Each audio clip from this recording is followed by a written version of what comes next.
கர்த்தருடைய பரிசுத்த நாமத்துக்கு மகிமை உண்டாவதாக. Glory be to the holy name of the Lord. 2 தீமோத்தேயு 2 அதிகாரம் 26 வசனம் வாசிக்கலாம். 2 Timothy chapter 2 verse 26. பிசாசானுடைய இச்சையின்படி செய்ய அவனால் பிடிபட்டிருக்கிற அவர்கள் மறுபடியும் மயக்க தெளிந்து அவன் கண்ணிக்கு நீங்கத்தக்கதாகவும் சாந்தமாய் அவர்களுக்கு உபதேசிக்க வேண்டும். கர்த்தருடைய பரிசுத்த நாமத்துக்கு மகிமை உண்டாவதாக. Glory be to the holy name of the Lord. கடைசி நாட்களில் ஒரு கூட்டம் ஜனங்கள் பிசாசின் இச்சையின்படி செய்ய அவனால் பிடிக்கப்படுகிறார்கள். In the last times, the group of people will be caught by him that they might do according to his lusts. நாட்கள் குறைவானபடியால் தன்னுடைய பிடியிலே அநேகரை கொண்டு வரும்படியாக சத்துரு எத்தனிக்கிறான். Because days are few, Satan is working that he might cover many of them in his hands. தேவனும் கூட அதிதீவிரமாய் கிரியை நடப்பிக்கும் பொழுது சத்துருவும் கூட தன்னால் இயன்ற மட்டும் தம்முடைய கட்டுப்பாட்டில் ஜனங்களை கொண்டு வரும்படியாக போராடி பிரயாசப்படுகிறான். When God is hastening to do his work, even enemy is hastening to do his work and bring people under his control. இன்றைக்கு அவன் செய்யற காரியம் என்ன? Today what are we doing? எப்படி ஜனத்தை தம்முடைய பிடியிலே கொண்டு வருகிறான்? How is he bringing him and people under the snare? தன்னுடைய இச்சையின்படி செய்ய அவர்களை அவன் வழி நடத்துகிறான். He is leading them that they might do according to his lust. பிசாசுக்கு சரீரம் கிடையாது. Satan does not have a body. அவனுக்கு சரீரம் கிடையாது. He does not have a body. ஏனென்றால் அவன் தூதனாய் இருந்து கீழே விழுந்தபடியால் அவனுக்கு இந்த உலகத்திலே சரீரம் கிடையாது. Because he was an angel and because he fell, he has no body in this earth. தூதர்களை அவர் காற்றுகளாக சிருஷ்டித்தார் என்று வேதத்திலே நாம் பார்க்கலாம். We read in the word of God that he created the angels as the spirits. இன்றைக்கு அவன் விழுந்து ஒரு கூட்டம் தூதர்கள் விழுந்து சாத்தானாக சத்துருவாக பிசாசாவாக மாறிவிட்டார்கள். Today a group of angels have fallen and they have become as devil or Satan or அதனால தான் நம்முடைய பகுதியில் இன்றைக்கு ஒரு சிலருக்கு பிசாசு பிடித்ததை பார்த்து மற்றவர்கள் சொல்லும் பொழுது ஏதோ காத்து பிடிச்சிருக்குன்னு சொல்லுவாங்க. Therefore when our people are catching with this evil spirits, they say that some spirit has caught hold of him. அப்படிதானே? ஏதோ காத்தோ கருப்போ பிடிச்சிருக்குன்னு சொல்லுவாங்க. என்ன காத்து? விழுந்து போன தூதன் தான் அவன் ஒரு காற்று. Which is this wind? He is the fallen angel, which is the spirit. ஏனென்றால் வேதம் சொல்லுகிறது அவனை காற்றுகளாக கர்த்தர் சிருஷ்டித்தார். Because the word of God says that he created them as those spirits. இன்னைக்கு அவனுக்கு சரீரம் இல்லாதபடியால் அவனுடைய இச்சையை எப்படி நிறைவேற்றுவது?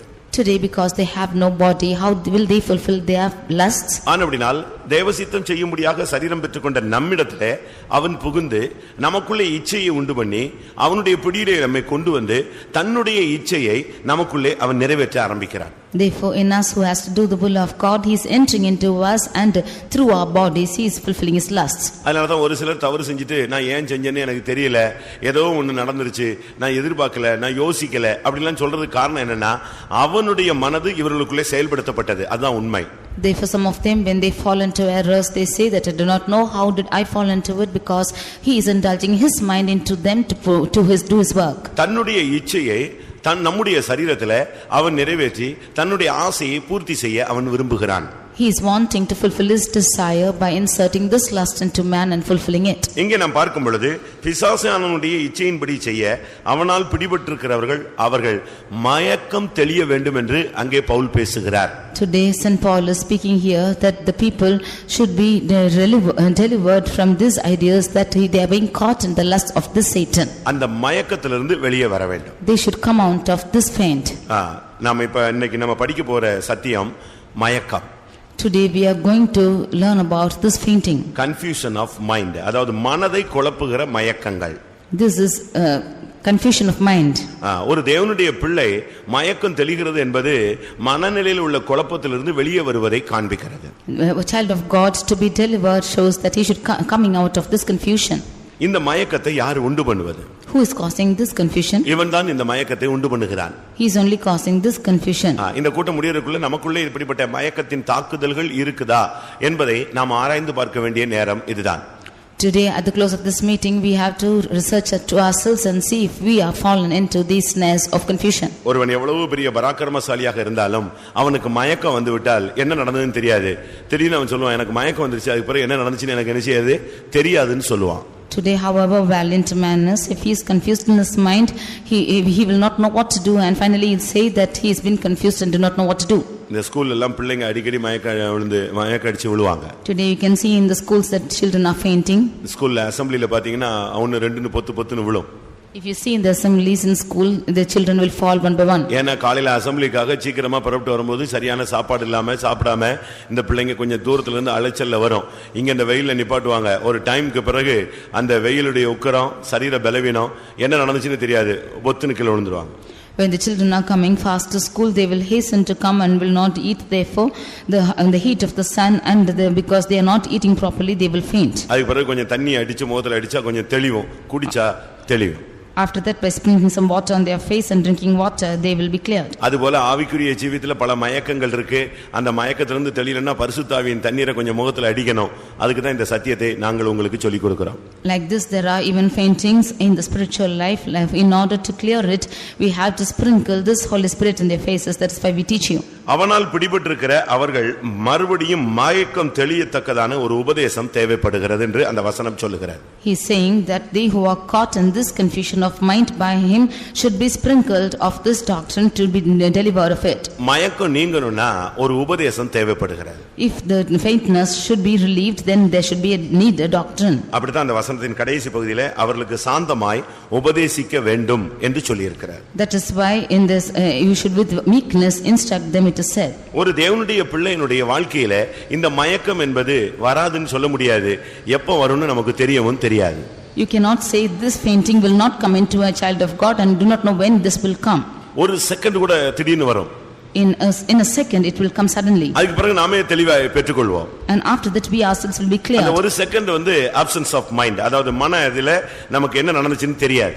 That second is the absence of mind, that you do not know what is happening with yourself. சில நேரங்களில் சில ஆக்சிடென்ட் நீங்க நினைச்சு பாத்தீங்கன்னா என்ன நடந்துச்சுன்னு நமக்கு தெரியாது. When you consider some accidents, you will not know what is happening to yourself. சில சம்பவங்கள் நடக்கும்போது நமக்கு என்ன நடந்துச்சுன்னு தெரியாது. When some incidents are happening, you do not know what happens to yourself. நான் ஒரு இடத்துல ஒரு ஆக்சிடென்ட்ல சிக்கினேன். Once I was caught in an accident in a place. நல்லா பாட்டு பாடிட்டு தான் போயிட்டு இருந்தேன். I was singing well and going on. Two வீலர்ல தான் போயிட்டு இருந்தேன். I was going in a two-wheeler. ரோட்ல பஸ் நின்னுச்சு. பஸ் நான் ஓவர்டேக் பண்ணி தாண்டி கடந்து போனேன். And the bus was coming. I overtook it and went in the road. நல்லா கண்ணை திறந்துட்டு தான் போனேன். I was opening my eyes and going. கண்ணை திறந்து வச்சிட்டு தான் போனேன். I was going opening my eyes. ஆனா என்ன நடந்துச்சு தெரியுமா? What happened was, திடீர்னு ஆக்சிடென்ட் ஆச்சு. என் வண்டியில ஒருத்தன் அடிபட்டு இருக்கான். அவன் எங்கேயோ போய் ஒரு செடிக்குள்ள விழுந்துட்டான். நான் நடு ரோட்ல விழுந்து தாடையெல்லாம் கிழிஞ்சு எழுந்துச்சுன்னு எனக்கு என்ன நடந்துச்சு, அவன் எப்படி அடிபட்டான், எப்படி வந்தான், நம்ம எப்படி அவனை கவனிக்காம இவ்வளவு கேர்லெஸ்ஸா போனோம், இதுவரைக்கும் எனக்கு புரியாத ஒரு புதிராக இருக்கிறேன். Suddenly I met with the accident that a man was caught in way and he was thrown over and I was flown and there was a break in my cheek and still now I don't know how that accident took place. ஆனா அவன் cross பண்ணி என் வண்டி அடிக்க போகும்போது அவன் கத்துறான். அந்த sound இப்பவும் எனக்கு இருக்கு ஞாபகத்துல. But when he was crossing and hitting across my vehicle, he shouted and that scream is in my ears today. அவன் அவனை ஹிட் பண்ண போது இடிக்கும் போது அவன் சுதாரிச்சிட்டு கத்துறான். ஐயோ ஆன்னு ஒரு சவுண்ட் கொடுக்கறான். அது எனக்கு கேட்டுச்சு. அவ்வளவுதான் தெரியும். ஆனா அவனை எப்படி நம்ம இவ்வளவு கேர்லெஸ்ஸா அடிச்சோம் எனக்கு தெரியவே தெரியாது. When I was going to hit him, I heard him screaming that I'm going to hit him. I do not know how carelessly I did leave that there. அந்த மனநிலை அந்த நேரத்துல அவனை பார்க்கக்கூடிய தன்மையில இல்லை. That mind's aspect was not in that place that it could understand things. அதனால நீங்க மயக்கம்னு சொன்னா நம்மட்ட சொல்லிட்டு வரோம், தெரிஞ்சிட்டு தான் வரோம், அப்படிலாம் இல்ல. அது எப்போ வருதுன்னு நமக்கு என்ன செய்யாது, தெரியாது. திடீர்னு நம்ம அப்படி கொஞ்சம் மெய் மறந்துரும். Therefore this faintness we not know when it will come to us. Suddenly we will lose control of our minds. இதனுடைய இன்னொரு உண்மையான சத்தியம் என்னன்னு சொன்னா மயக்கத்தினுடைய ஒரு பகுதி மனநிலையில் உள்ள தாக்குதல். Another truth behind this faintness is the நம்முடைய effect in அறிவுக்கு mind. அப்பாற்பட்ட ஒரு தாக்குதல். It is an effect which is beyond a நம்முடைய consequence. சுய உணர்வுக்கு பதில் மேற்கொண்டு வருகிற ஒரு தாக்குதல். It is an attack which is coming beyond our self நம்மால் knowledge. புரிந்து கொள்ள முடியாத ஒரு தாக்குதல். It's an attack which we cannot understand. இதை நீங்கள் சரியான விதத்துல புரிந்து கொள்ளணும். அதனால தான் இங்கிலீஷ்ல மயக்கத்துக்கு கன்ஃபியூஷன் ஆஃப் மைண்ட்னு கொடுத்திருக்கான். Therefore for this faintness in English it is called the confusion of mind. மனதுல உள்ள ஒரு சின்ன குழப்பம், அதுக்கு விடையே நமக்கு கிடைக்காது. It is just a small confusion for which you not have an answer. பெரிய நபர்கள் தடுமாறும் பொழுது தடுமாறின பின்பு அவர்கிட்ட பேட்டி கேட்டீங்கன்னா அது எப்படி நடந்துச்சு எனக்கு புரியல அப்படின்னு சொல்லுவாங்க. Great people who are stumbling, when you ask them the question how they stumble, they will say they do not understand the way. அவங்க எல்லாருக்கும் உபதேசம் பண்ணுவாங்க. They will preach to the others. அருமையான பிரசங்கம் பண்ணுவாங்க. They will preach well. அவங்களுடைய ஆலோசனைகள் அருமையாக இருக்கும். Their counsels will be good. ஆனா அவங்களுக்கு நடந்தது அவங்களால என்ன செய்ய முடியாது, விளங்கிக் கொள்ள முடியாது. But what happened to them they can't understand. இதை நாம் வேதத்திலே பல விதங்களிலே நாம் விளங்கிக் கொள்ள முடியும். This we can understand from the word of God in many angles. இந்த மயக்கத்துக்கு பின்னால பிசாசினுடைய இச்சை இருக்கிறது என்பதை நாம் புரிந்து கொள்ள வேண்டும். Behind this confusion of mind is the lust of Satan. அந்த மயக்கங்களுடைய பல தன்மைகளை நான் உங்களுக்கு சொல்ல விரும்புகிறேன். I would like to state the different aspects of this faintings. மயக்கம்னா ரோட்ல விழுந்து மயங்கி விழுகிற காரியத்தை நான் சொல்ல போறதில்லை. I am not saying about the faintness which you face in the roads. ஆன்மீகத்திலே எப்படிப்பட்ட தாக்குதல்கள் மயக்கம் மூலமாக உண்டாகிறது. The spiritual attack of this fainting I want to say. இதை நாம் விளங்கிக் கொள்ள வேண்டியது அவசியம். This we should understand. மத்தேயு எழுதின சுவிசேஷம் Matthew's Gospel 26ஆம் அதிகாரம் chapter 26 43ஆம் வசனம் verse 43. அவர் திரும்ப வந்தபோது அவர்கள் மறுபடியும் நித்திரை பண்ணுகிறதை கண்டார். அவர்களுடைய கண்கள் மிகுந்த நித்திரை மயக்கம் அடைந்திருந்தது. அவர்களுடைய கண்கள் நித்திரை மயக்கமாய் இருந்தது. Their eyes were heavy with sleep. இயேசு கிறிஸ்து தான் பாடுபட போறேன்னு தன்னை பின்பற்றி வந்த சீஷர்களுக்கு ஒரு அழகான விளக்கமான ஒரு பிரசங்கத்தை சொல்லிக் கொடுத்தார். When Jesus had to go through sufferings, the disciples who followed him, he taught them a good message. தன்னுடைய பாடுகளை குறித்து அவர் அழகாக அவர்களுக்கு விளக்கி கொடுத்தார். அவர்களோடு வியாகுலப்பட்டார், அவர் வேதனைப்பட்டார், துக்கமடைய தொடங்கினார். ஆனா இந்த மயக்கத்துல இருந்த இவங்களுக்கு ஒண்ணுமே மண்டையில என்ன செய்யல, ஏறவே இல்லை. He began to teach them about his sufferings which he has to undergo, and he was tormented with them and he was in agony, but these people could not understand, but they were heavy with sleep. அவருடைய வேதனையை அவங்கள்ட்ட அவர் share பண்றாரு. He is sharing his suffering with them. அது வந்து மரணத்துக்கு ஏதுவான துக்கம்னு பைபிள்ல சொல்லி இருக்கு. That was a grief which was towards death. அவருடைய ஆத்துமா மரணத்துக்கு ஏதுவான துக்கமும் வியாகுலமும் பட தொடங்கிட்டு அவர் சொல்றாரு. ஆனா இவங்க இருந்த மயக்கத்துல ஒண்ணுமே அவங்களுக்கு புரியல. His soul began to be in agony and in pain towards death, but in the heaviness which they could not understand anything. இங்க வந்த மயக்கம் நித்திரை மயக்கம். This the faintness here is the heaviness of sleep. தூக்கம் பாருங்க, ஆண்டவருடைய வேதனையை பகிர்ந்து கொள்ள கூட முடியாத அளவுல தூக்கம். The sleep is not making you to understand even the pain of God. அந்த தூக்க மயக்கத்துல அவங்களால ஒண்ணுமே புரிஞ்சிக்க முடியல. அவர் வந்து இவங்களை நம்பி ஒரு தேவாதி தேவன் இவங்களை நம்பி இவங்க கிட்ட ஷேர் பண்றாரு. அந்த ஆண்டவருடைய மனதை புரிந்து கொள்ள முடியாத அளவு ஒரு மயக்கம், அதுக்கு பேர் தான் நித்திரை மயக்கம். The Lord God wants to share his heaviness with them, but they are not able to understand his heaviness because they were heavy with sleep. சில வீடுகள்ல பாருங்க, புருஷனுடைய வேதனையை மனைவியை புரிந்து கொள்ள முடியாது. அது வேலையை பார்த்துக்கிட்டே இருக்கும். இவங்களுக்கு ஏதாவது ஒரு வார்த்தை யாராவது ஷேர் பண்ணி நமக்கு ஆறுதல் படுத்துவாங்களா, துக்கத்தை ஆற்றுவாங்களா? ஏற்ற துணை அது அல்ல. In some houses you can see the husband when he is wanting to confide things with his wife, she will not be bothered to hear at all, and he will be entangled to hear that. சில இடங்கள்ல மனைவிமார் பயங்கர வேதனையில இருப்பாங்க, புருஷன்மார் அதை பத்தி சிந்திக்க கூட மாட்டாங்க. Some houses wives will be in more pain, but the husbands will not be bothered about them. இது எதை காண்பிக்கிறது? What does this show? இந்த நித்திரை மயக்கம் மற்றவருடைய மனதை புரிந்து கொள்ள முடியாதபடி தடுக்கும். This heaviness of sleep will not make you understand others' minds. இன்னொரு விதத்துல சொல்ல போனா ஆண்டவருடைய மனதை கூட விளங்கிக் கொள்ள முடியாமல் தடுக்கிற ஒரு மயக்கம். In other words, it will not even make you to understand the mind of God. சில நேரங்களில் தேவ சித்தம் நமக்கு விளங்காம இருக்கிறதுக்கு காரணம் இப்படிப்பட்ட மயக்கத்தின் தாக்குதல்களே. The reason why we don't understand the will of God sometimes is the attack of such faintness. இதை குறித்து மார்க் 14:40 இன்னொரு விதத்துல பார்க்கும் பொழுது, about this when we read in Mark 14:40 we read in a different angle. அவர் திரும்ப வந்தபோது அவர்கள் மறுபடியும் நித்திரை பண்ணுகிறதை கண்டார். அவர்களுடைய கண்கள் மிகுந்த நித்திரை மயக்கம் அடைந்திருந்தபடியால் தாங்கள் மறுமொழியாக அவருக்கு சொல்வது இன்னதென்று அறியாதிருந்தார்கள். ஆண்டவர்ட்ட பதில் என்ன பேசணும்னு தெரியாம அப்படியே தூக்கத்திலேயே முழிச்சு உட்கார்ந்திருந்தாங்க. They did not know how to reply to God and they were heavy with sleep. ஒன்று ஆண்டவருடைய மனதை புரிந்து கொள்ள முடியாதபடி இந்த மயக்கம் தடுத்தது. One thing is this fainting is causing you not to understand the mind of God. இரண்டாவது சரியான பதில் என்ன சொல்றதுன்னு தெரியாம திகைக்க வைக்கக்கூடிய ஒரு மயக்கம். Secondly, it is making you to be dismayed, not to know what to answer. ஆண்டவர் உங்களோடு பேசுகிறாரா? அந்த வார்த்தைக்கு நீங்கள் உங்களால் அந்த கேள்விகளுக்கு உங்களால் தெளிவான பதில் சொல்ல இயலுகிறதா? Is the Lord speaking to you, and for the questions he is asking, are you able to give quite good replies? எப்பொழுதெல்லாம் நம்ம பதில் பேச முடியாம திகைக்கிறோமோ அப்பொழுதெல்லாம் ஒரு மயக்கத்தின் தாக்குதல், ஏதோ ஒரு வல்லமையினுடைய அதனுடைய போராட்டம் நமக்கு இருக்குன்னு அர்த்தம். Whenever we are in a state not to give good replies, then we are in an attack of such faintness. இந்த நித்திரை மயக்கத்தை நீங்க துரத்த வேண்டிய ஒரு நேரம் வந்து விட்டது. This is the time when you have to chase about this heaviness of இந்த sleep. நித்திரை மயக்கத்தை நீங்க துரத்தாத பட்சத்துல அதனுடைய அடுத்த பாதிப்பு என்ன? As long as you are not going to chase away this heaviness of sleep, what's the next attack? இந்த நித்திரை மயக்கத்தினால ஆண்டவருடைய மனதை புரிந்து கொள்ள முடியாது. One is because of this confusion of mind, you cannot understand the mind of God. துக்கப்படுகிறவனோடு துக்கப்பட முடியாது, சந்தோஷப்படுகிறவனோடு சந்தோஷப்பட முடியாது. You cannot sorrow with them that sorrow, neither be joyous with them that joy. தெளிவான கேள்விகளுக்கு தெளிவான பதில் சொல்ல முடியாது. You cannot reply clear answers to clear questions. ஆனா இதனுடைய அடுத்த கட்டம் என்ன தெரியுமா? But what is the next angle இந்த for நித்திரை this? மயக்கம் உன்னுடைய வாழ்வில் விழுகையை கொண்டு வரும். This will cause a downfall in your life. அது அப்போஸ்தலர் நடபடிகள் 20ஆம் அதிகாரம் 9ஆம் வசனத்தை பார்க்கும் பொழுது, In Acts 20 verse 9, அங்கே ஐத்திகு என்னும் வாலிபன் 3ஆம் மெத்தையிலிருந்து நித்திரை மயக்கத்தினால் சாய்ந்து விழுந்தான். we see that Eutychus, who was a young lad, was in deep sleep and fell down from the third stairs. அவன் ரொம்ப சின்ன வயசுதான், He was a young ரொம்ப person. சுறுசுறுப்பான ஒரு ஆளு. He was a very smart person who was very young. ஆனா என்ன நடந்துச்சு தெரியுமா? But what happened was, இந்த மயக்கம் வந்த பொழுது சுறுசுறுப்பும் போயிடுச்சு, இளமையும் போயிடுச்சு, விழுகை தான் வந்து கிடைத்தது. when this sleep came, his smartness and his youthage went, but he had to fall. அதனால தான் இன்னைக்கு अनेகர் இந்த நித்திரைக்கு இடம் கொடுக்கிறதுனால, நித்திரை மயக்கத்துக்கு இடம் கொடுக்கிறதுனால ஆவிக்குரிய ஜீவிதத்துல अनेக ஜெபங்கள் அப்படியே மண்ணள்ளி போட்டது போல மூடி விட்டது. Therefore, giving room to this such deep sleep, many of their spiritual life is like you putting sand upon yourself. கடைசில என்ன நடக்கிறது? இன்னைக்கு ஆவிக்குரிய ஜீவிதத்துல தூங்கி தூங்கி தூங்கி கொஞ்ச நாள் தூங்குவாங்க, கேட்டா வயசாயிருச்சுன்னு சொல்லுவாங்க, பலவீனன்னு சொல்லுவாங்க, ஹார்ட் ஒர்க்னு சொல்லுவாங்க, இப்படியே வியாதின்னு சொல்லுவாங்க. இப்படி சொல்லி சொல்லி சொல்லி கடைசில பாத்தீங்கன்னா ஸ்பிரிச்சுவல் மொத்தமா டவுன் ஆயிடும். Finally, in spiritual life, they will say that they are becoming old, or becoming weak, or becoming sick, and finally the spiritual life will totally be down. இன்னைக்கு இப்படிப்பட்ட ஒரு மயக்கம் உங்களுக்கு இருக்கா?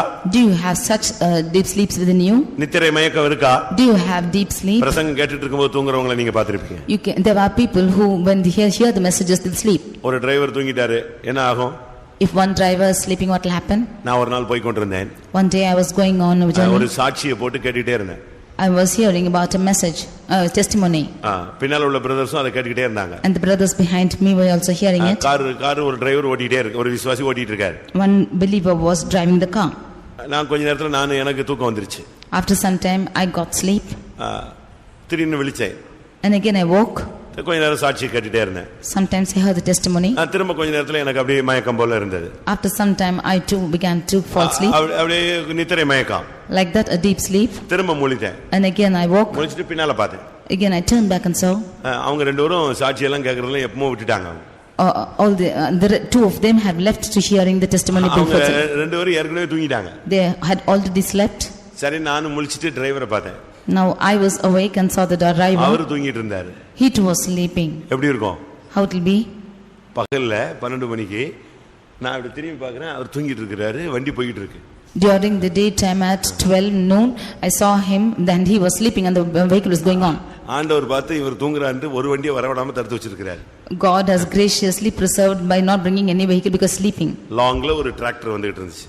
And there was a tractor which came. லாங்ல வந்துட்டு இருக்காது. That was coming afar. நானு விழிச்ச உடனே பிரதர்னே. When I woke, I said brother. பிரதர்னு சொன்ன உடனே அதுக்குள்ள அது இந்த சைடுல போய் ஆப்போசிட் சைடு போய் ஆப்போசிட் சைடுல உள்ள செடிக்குள்ள இறங்கிருச்சு கார். ஒரு செகண்ட் தானே. Within that the vehicle just went over from this side to the other side and it went. அவர் அதிர்ச்சியாகி அதே ஸ்பீட்ல லெஃப்ட் கொண்டு வந்து எப்படியோ வண்டியை ஓட்டி நிப்பாட்டுங்கன்னு சொன்னேன். அவருக்கு நிக்கிறது, அவருக்கு என்ன ஆச்சுன்னு தெரியாதனால வண்டி வேகத்தை கூட்ட ஆரம்பிச்சிட்டார். He with that same shock, he did not know how to stop the vehicle and began to move on. இன்னும் ஒரு நிமிஷம் தூங்கினா என்ன இருக்கும்? In another second, if he had slept, what would happen? யோசிச்சு பாருங்க. இப்படி தான் பல விதமான விபத்துகள். இந்த நித்திரை மயக்கம் வேணும்னு தூங்குறது இல்ல, அந்த நேரத்துல நம்ம அறியாமலே இந்த ஆக்சிடென்ட்டுக்காக பிசாசு நம்மை ஏற்படுத்துகிறார். It is like this that many accidents are causing, not voluntarily but unknowingly Satan is causing such deep sleeps and causing accidents. இன்னொரு விதத்துல பாக்கும்போது, in another angle when we see ஏசாயா 56ஆம் அதிகாரம் 10ஆம் வசனத்துல, Isaiah chapter 56 verse 10, அவனுடைய காவற்காரர் எல்லாரும் ஒன்றுமறியாத குருடர், அவர்கள் எல்லாரும் குலைக்க மாட்டாத ஊமையான நாய்கள், தூக்க மயக்கமாய் புலம்புகிறவர்கள். தூக்க மயக்கமாய் புலம்புகிறவர்கள். They are talking in sleep. தூக்க மயக்கமாய் புலம்புகிறவர்கள். They are speaking while sleeping. 56:10. ஒரு தேவனுடைய பிள்ளை தூக்கத்துல புலம்புறத பாத்திருக்கீங்களா? Can you see somebody troubled and speaking when they are asleep? நீங்க கூட வீட்ல தூக்கத்துல பேசியிருப்பீங்க. Even in your deep sleep you would have spoken. பிள்ளைங்க பேசுவாங்க. In children would have spoken. சிலர் தூக்கத்துல சிரிப்பாங்க. அதோட பக்கத்துல இருக்கிறவங்க ஒருத்தனும் தூங்க மாட்டான். Some of them will smile when they are sleeping and nobody will sleep next to them. ஒரு சிலர் தூக்கத்துல எழும்பி நடக்கறாங்க. Some of them are walking in sleep. இப்படிலாம் நீங்க உலகத்துல பாத்துக்கலாம். Like this you can have seen in the world. தூக்கத்துல எழும்பி நடக்கறவங்க அது ஒரு வியாதின்னு தான் என்ன செய்யுது உலகம் சொல்லுகிறது. The world calls that a sickness who are walking in sleep. ஆனா இவங்க யாரு தெரியுமா? இவங்க எல்லாம் night watchman. But these people are watchmen of night. ஏசாயா 56:10 சொல்றதெல்லாம் ஒரு ஜாமக்காரனுடைய வார்த்தைகள். In Isaiah 56:10 it ஒரு is told ஜாமக்காரனுடைய about a தன்மைகள். watchman. It is the aspects of a watchman. ஆனா இவன் என்ன செஞ்சிட்டு இருக்கான்? But what is he தூக்க doing? மயக்கமாய் புலம்புறானா? He is speaking in sleep. அதனுடைய காரணம் என்ன? What is the reason behind this? உத்தரவாதத்தை மறந்த ஒரு தன்மை. He is forgetting his responsibility. எப்பொழுது நாம உத்தரவாதத்தை மறக்கிறோமோ அப்பதான் நித்திரைக்கு நாம் இடம் கொடுக்கிறோம். Whenever we are forgetting our responsibility, we are giving room for the sleep. ஒரு மனுஷனுக்கு பொறுப்பு இருந்துச்சுன்னா அவனுக்கு தூக்கம் வராது. When a man is responsible, he will never sleep. அவனுக்கு ஒருத்தனுக்கு பொறுப்பு இல்லைன்னு சொன்னா அந்த உத்தரவாதத்தை மறந்து கேர்லெஸ் ஆயிட்டானா தூங்கிட்டே இருப்பான். When he is forgetting his responsibility and becomes careless, he sleeps. ஒரு சிலர் நீங்க பாருங்க ஹாஸ்பிடல்ல நீங்க போய் பாருங்க. Some of them you go and see in the hospitals. சில மருந்து கொடுத்துட்டு அவங்க என்ன செய்ய கூடாதுன்னு சொல்லுவாங்க? தூங்க விட்டுறாதீங்கன்னு சொல்லுவாங்க. After giving some medicines they will say don't allow to sleep. சில ஆபரேஷன் நடந்துட்டுனா அது பிறகு என்ன செய்ய கூடாது? தூங்க விட மாட்டாங்க. After some operations they will not allow to sleep. ஏன்னா தூங்கிட்டா அது என்ன ஆயிடும்? அது மொத்தத்திலயும் கொலாப்ஸ் ஆயிடும். Because if they sleep it will totally be collapsed. அதுபோல ஆவிக்குரிய ஜீவியத்துல எப்பொழுது ஒருத்தர் நித்திரை மயக்கத்துக்கு இடம் கொடுக்கறானா உத்தரவாதத்தை மறந்தவன் தான் இல்லாவிட்டால் பொறுப்பற்ற ஒரு நபர் தான் நித்திரை மயக்கத்துக்கு இடம் கொடுப்பான். காரணம் அவனை பிசாசு தன்னுடைய இச்சையின்படி செய்யும்படியாக பொறுப்பற்றவனாய் மாற்றுகிறது. Because like this in spiritual life one is becoming careless and therefore he is forgetting his responsibility and has this deep sleep and Satan makes him careless of it. முதலாவது இது வெளியரங்கமாக பார்த்தால் இது ஒரு நித்திரை மயக்கம். அநேகரை தாக்கக்கூடிய ஒரு சக்தி. இது பிசாசு தன்னுடைய இச்சையின்படி செய்ய அவனை இழுக்கக்கூடிய ஒரு கருவி. Firstly, when you see this is the heaviness of sleep which is causing many of them to fall into lust and Satan is using this as instrument. கர்த்தருடைய பரிசுத்த நாமத்துக்கு மகிமை உண்டாவதாக. Glory be to the holy name of the Lord. இரண்டாவதாக Secondly, அடுத்த மயக்கம் பிசாசுனுடைய இது இரண்டாவது மயக்கம் ஒரு குறிக்கப்பட்டவருக்கு உள்ள போராட்டம். The second fainting is caused between small particular people of. நான் முதலாவது சொன்ன நித்திரை மயக்கம் என்பது எல்லா மனிதர்களையும் தாக்கக்கூடிய ஒரு போராட்டம். The first fainting which is deep sleep is caused to all the people. நல்லா தூங்க கூடாதுன்னு உட்கார்ந்து நல்லா சோத்திரமாங்க திடீர்னு பார்த்தா தூங்கிடுவீங்க. கேட்டா நான் எங்க தூங்குனம்பாங்க. அவங்க தூங்குனது நமக்கு மட்டும் தான் தெரியும். They will make a determination and say praise the Lord, but finally they will say they have not slept but we only would have seen them sleeping. அதனால இது எல்லாரையும் தாக்குது. ஆவிக்குரியவன் பூமிக்குரியவன் எல்லாரையுமே தாக்கக்கூடிய ஒரு போராட்டம். Therefore this is an attack which is attacking all the people who are spiritual and earthly. இரண்டாவது நான் சொல்ல போறது second attack which I am going to say உலகத்திலேயும் ஆவிக்குரியவர்களையும் ஒரு சிலரை தாக்கக்கூடிய ஒரு வல்லமை. It is the power which is attacking a few of them both spiritually and earthly. நீதிமொழிகள் 5:20 பார்க்கும் பொழுது பரஸ்திரியின் மேல் உள்ள மயக்கம். Proverbs 5:20 we can see that is the lust after a woman. இன்னைக்கு अनेகருக்கு இப்படிப்பட்ட ஒரு தாக்குதல் இருக்கிறது. Today we can see the attack of many of them like இருக்கிறது பெண்ணுக்குள்ளும் இருக்கிறது. There is an attack in between the male and the female. இன்னைக்கு உலகத்துல பிசாசுனுடைய main மயக்கமே இதுதான். This is the main faintings in the midst of the people of this world today. இன்னைக்கு கடைசி காலங்களா இருக்கறனால விபச்சாரம் வேசித்தனம் என்பது மலிந்து போன ஒரு காலம். Today because these are the last times this is the time when fornication is increased. அரசியல்ல இந்த ஆவி இருக்கிறது. In politics they can see the spirit. ஐஸ்வரியவான்களுக்குள்ள இந்த ஆவி இருக்கிறது. In the rich people we can see this spirit. பிரபலமானவர்களுக்குள்ள இருக்கிறது. And the people who are famous in this world we can see that. அதுபோல ஆவிக்குரிய ஜீவியத்திலேயும் அநேகரோடு இந்த வல்லமைகள் தாக்குகிறது. Like this even in spiritual life many of them the spirit is attacking. பரஸ்திரியின் மேலே இல்லாவிட்டால் தவறான ஒரு உறவை ஏற்படுத்துகிற ஒரு ஆவி. It is the spirit which is causing a strange relationship. ஊழியர்களுக்குள்ளே விசுவாசிகளுக்குள்ளே நல்ல கிருபை பெற்றவர்களுக்குள்ளே இப்படிப்பட்ட போராட்டங்களை மயக்கத்தை பிசாசு உண்டு பண்ணுறான். In the ministry, in the midst of workers and believers, Satan is causing such attacks. இத நீங்க சரியான விதத்துல பகுத்தறிந்து இந்த ஆவி இந்த மயக்கம் வரும் பொழுது நீங்க அவனை எதிர்த்து நீக்கணும். This you should discern, and when this attack of the spirit comes, you should resist them. இந்த மயக்கத்தினுடைய ஃபர்ஸ்ட் எஃபெக்ட் என்ன? What is the first effect of this faintness? முதலாவது தவறான பார்வை. Firstly, it will give a wrong sight. அந்த பார்வை நீங்க பாருங்க, மயக்கம் வந்துட்டா உடனே சொல்லுவாங்க, எனக்கு எல்லாம் அப்படியே சுத்துற மாதிரி தெரியுது, எல்லாம் கண்ணுக்கு ரெண்டா தெரியுது, நாலா தெரியுதுமா. அது என்னது? ஃபர்ஸ்ட் அதனுடைய மயக்கத்தினுடைய எஃபெக்ட் என்னது? எல்லாம் சுத்தம், பார்வை எல்லாம் குழம்பும். Firstly, when you say that you are feeling giddy, then you will see everything around, which is going round, and your sight will go round. அங்க ஒண்ணுதான் இருக்கு, ஆனா இந்த மயக்கத்தினுடைய பார்வையில எப்படி தெரியும்? எல்லாம் ரெண்டா தெரியும், ஏழா தெரியும். There's only one object, but because of this giddiness, everything will seem as 2 or 7. நான் விசுவாசியா இருக்கும்போது, when I was a believer, அங்க உள்ள பிரதருக்கு தமிழுக்கு தமிழ் போடுவேன் நான். I used to interpret Tamil to Tamil. அவர் கொஞ்சம் கொச்சையா பேசுவாரு, நான் கொஞ்சம் தெளிவா பேசணும்னு சொல்லி, அவருக்கும் டைம் கிடைக்கணும், ஃப்ரீயா பேசணும்னு என்னை எழுப்பி விட்டுருவார். He used to speak in a timid manner, and he will raise me up that I might interpret to him. Bible study, சாயங்கால கூட்டங்கள், எல்லா கூட்டங்களும் நான் போடுவேன். In the Bible studies and evening meetings, I used to do this. ஒரு 4 வாரமா எனக்கு சுகம் இல்ல. And 4 weeks I was not well. அதனால நான் கூட்டங்களுக்கு வரல. Therefore I did not attend the meetings. கடைசியா நான் 5வது வாரம் சுகமாகி கூட்டத்துக்கு வந்தேன். In the 5th week I was healed and I came back. ஓரளவு எனக்கு சுகம் கிடைச்சிருந்துச்சு. One day I was healed. ஓரளவு சுகம் கிடைத்திருந்தது. I was healed to some extent. கடைசில அந்த கூட்டத்துக்கு நான் வந்திருந்தேன். And when I came to the meeting, பிரசங்க நேரம் வந்த உடனே நானும் எழும்பிட்டேன். And when the message time came, I too rose up to stand. அவர் எழும்பிட்டு என்னை கேட்டாரு, எழும்பின உடனே உன்னால முடியுமா அப்படினு கேட்டாரு. And when I rose up, he asked me, is it possible with you? முடியும்னு சொல்லிட்டேன். I said I can. எழும்பின பிறகு எப்படி உட்கார்றதுன்னு ஒரு வெக்கம். And after rising up, I was ashamed to sit down also. அதனால பாத்துக்கறேன்னு சொல்லிட்டேன். Therefore I said I will look to it.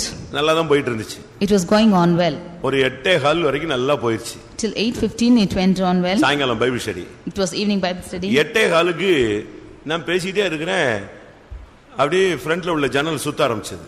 At 8:15 when I was still speaking, the front window began to rotate. கொஞ்ச நேரத்துல fan எல்லாம் hall முழுசும் ஒரே fan மாதிரி சுத்த ஆரம்பிச்சிருச்சு. Finally all the fans in the hall seemed to be as one fan and began to rotate. அவர் 10 வார்த்தை சொன்னா, நான் 4 வார்த்தை சொன்னேன். When he spoke 10 words, I said 4 words. அவர் 4 வார்த்தை சொன்னா, நான் ஒரு வார்த்தை சொன்னேன். And when he said 4 words, I said 1. அதுக்கு பிறகு என்னுடைய கட்டுப்பாட்டை நான் இழந்துட்டேன். After that I lost my control.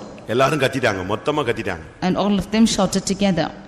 கத்துன உடனே எனக்கு தெரிஞ்சிருச்சு. And after all of them were shouting, I was awaked. நான் உஷாராய் என் இடத்துல போய் உட்கார்ந்துட்டேன். And I was clear and went back to my place. எதுக்கு சொல்றேன்னா, மயக்கத்தினுடைய ஒரு எஃபெக்ட் என்னது? பூமி எல்லாம் சுத்தும், சுத்திட்டு தான் இருக்கு, ஆனா அப்ப மொத்தமா சுத்தும்.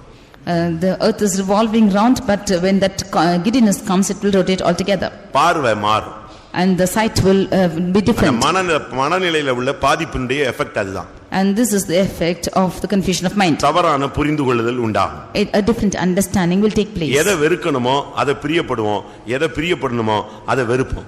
What we hate we will love, and what we will love we will hate. நான் திரும்பவும் சொல்றேன். Again repeat.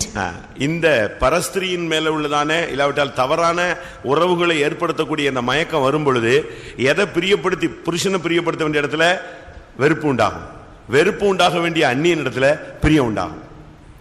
When we are having a love towards this strange woman, then where we have to please your husband, you will be hating, and where you have to please the other person, then there you have to please. அடுத்து பார்வையில குழப்பம் உண்டாகும். And there will be a confusion inside. உங்களுக்கு யாரெல்லாம் வெறுக்க ஒதுக்கி பார்க்க கூடாதோ அவங்களெல்லாம் பார்க்க வைக்கும். Whomever you are not wanting to see, you will see them. இன்னைக்கு நீங்க உங்களுக்குள்ள இப்படிப்பட்ட தவறான இந்த பொல்லாத மயக்கங்கள் வருகிறதா? மாம்சத்தின் மயக்கம் உண்டாகிறதா? Today is there some faintness of this flesh in yourself? அப்ப நீங்க புரிஞ்சுக்கணும், பிசாசு தன்னால செய்ய முடியாததை நமக்குள்ள இருந்து என்ன செய்ய போறான்? செய்கிறதுக்கு ட்ரை பண்றான்.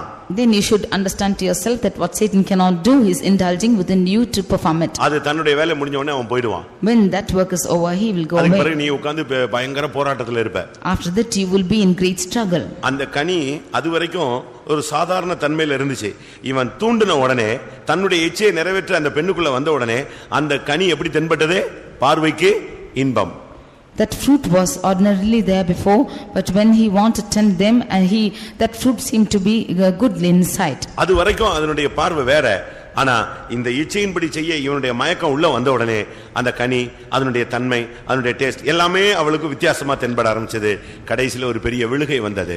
Until then the aspect of that fruit was different, but when he wanted to indulge in him to fulfill his lust, then his sight differed to look at that fruit, and everything became end. இந்த ஆவி வரும் பொழுது உன்னுடைய மனம் கெடுக்கப்படும். When the spirit comes, your mind will be destroyed. அதனால பவுல் சொல்லுகிறார், கிறிஸ்துவை பற்றிய உண்மையினின்று உங்களுடைய மனம் கெடுக்கப்படுமோ என்று நான் பயந்திருக்கிறேன். Therefore Saint Paul says that I am afraid where your mind will be beguiled, that you might go away from Christ. கர்த்தருடைய பரிசுத்த நாமத்துக்கு மகிமை உண்டாவதாக. Glory be to the holy name of the Lord. இந்த மயக்கம் நமக்குள்ள யாருக்குள்ளேயாவது ஏதாவது ஒரு சூழ்நிலையிலோ ரகசியமாகவோ அந்தரங்கமாகவோ இல்லாவிட்டால் ஏதாவது ஒரு சூழ்நிலையிலே நமக்குள்ள பாதிப்பு இருந்தால் அந்த மயக்கத்திலிருந்து இன்றைக்கு நாம் வெளியே வர வேண்டியது அவசியம். If you have such an attack in the midst of situations or in the midst of people, then it's needful for you to come out of this faintness today. இந்த மயக்கத்துல சிக்கி இருக்கிறவங்களுக்கு புத்தி சொன்னா ஏறாது. To those who are given counsel, who are caught in this faintness, they will not understand. இந்த பரஸ்திரியின் மேல மற்ற ஆண்கள் மேல உள்ள இந்த மயக்கம் வந்து புத்தி சொன்னா போகாது. This faintness about a strange woman or about any male, if you are going to counsel them, they can't understand. பிரசங்கம் பண்ணினா போகாது. When you have to preach, this will not enter. போணும்னா கர்த்தருடைய சன்னிதானத்துல நம்ம பலியாய் ஒப்பு கொடுத்தால்தான் இது நம்ம விட்டு வெளியே போகும். If the spirit should go out of you, then if you offering yourself as a sacrifice in the presence of God, it will go out of you. ஆண்டவருடைய பாதத்துல விழுந்து நாம் கிருபையை விடுதலையை பெற்றுக்கொண்டால்தான் இதிலிருந்து நாம் வெளியே வர முடியும். If you fall at the feet of the Lord and ask his grace and mercies, you can come out of it. மூன்றாவதாக, Thirdly, நீதிமொழிகள் 20:1. Proverbs chapter 20 verse 1. திராட்சரசம் பரியாசம் செய்யும், மதுபானம் அமளி பண்ணும், அதனால் மயங்குகிற ஒருவனும் ஞானவான் அல்ல.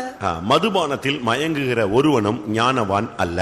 Whoever is having this faintness because of strong drink, he is not wise.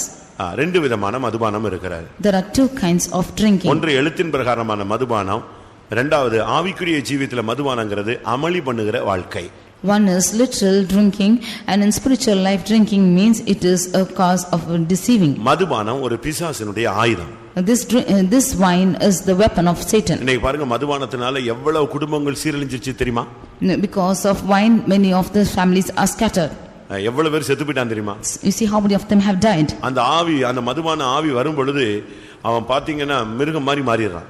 When the spirit of wine comes, then he is becoming as beast. Mental மாதிரி மாறிடுறான். He is becoming mental. வீரன் கோழையாக மாறிடுவான். And he who is brave becomes a fool. கோழை எல்லாம் வீரன் மாதிரி ஆகி சண்டை போடுறதுக்கு ரெடி ஆயிடுவான். And those who are fools will become like brave people to fight. அந்த மதுபானத்தினுடைய ஆவி என்ன செய்யுது தெரியுமா? அதை குடிச்ச உடனே புத்தியை தான் மயக்குது. The wine, when he is drinking, it is just blocking his mind. எரேமியா 51:7 நாம் அந்த வார்த்தையை நாம் பார்க்கலாம். Jeremiah 51:7 we can see this word. அங்க என்ன சொல்லி இருக்கிறது? What is told about there? Babylon கர்த்தருடைய கையில் உள்ள பொற்பாத்திரம், அது பூமி அனைத்தையும் வெறிக்க பண்ணினது, அதன் மதுவை ஜாதிகள் குடித்தார்கள், ஆகையால் ஜாதிகள் புத்தி மயங்கி போனார்கள். The nations are mad because of it.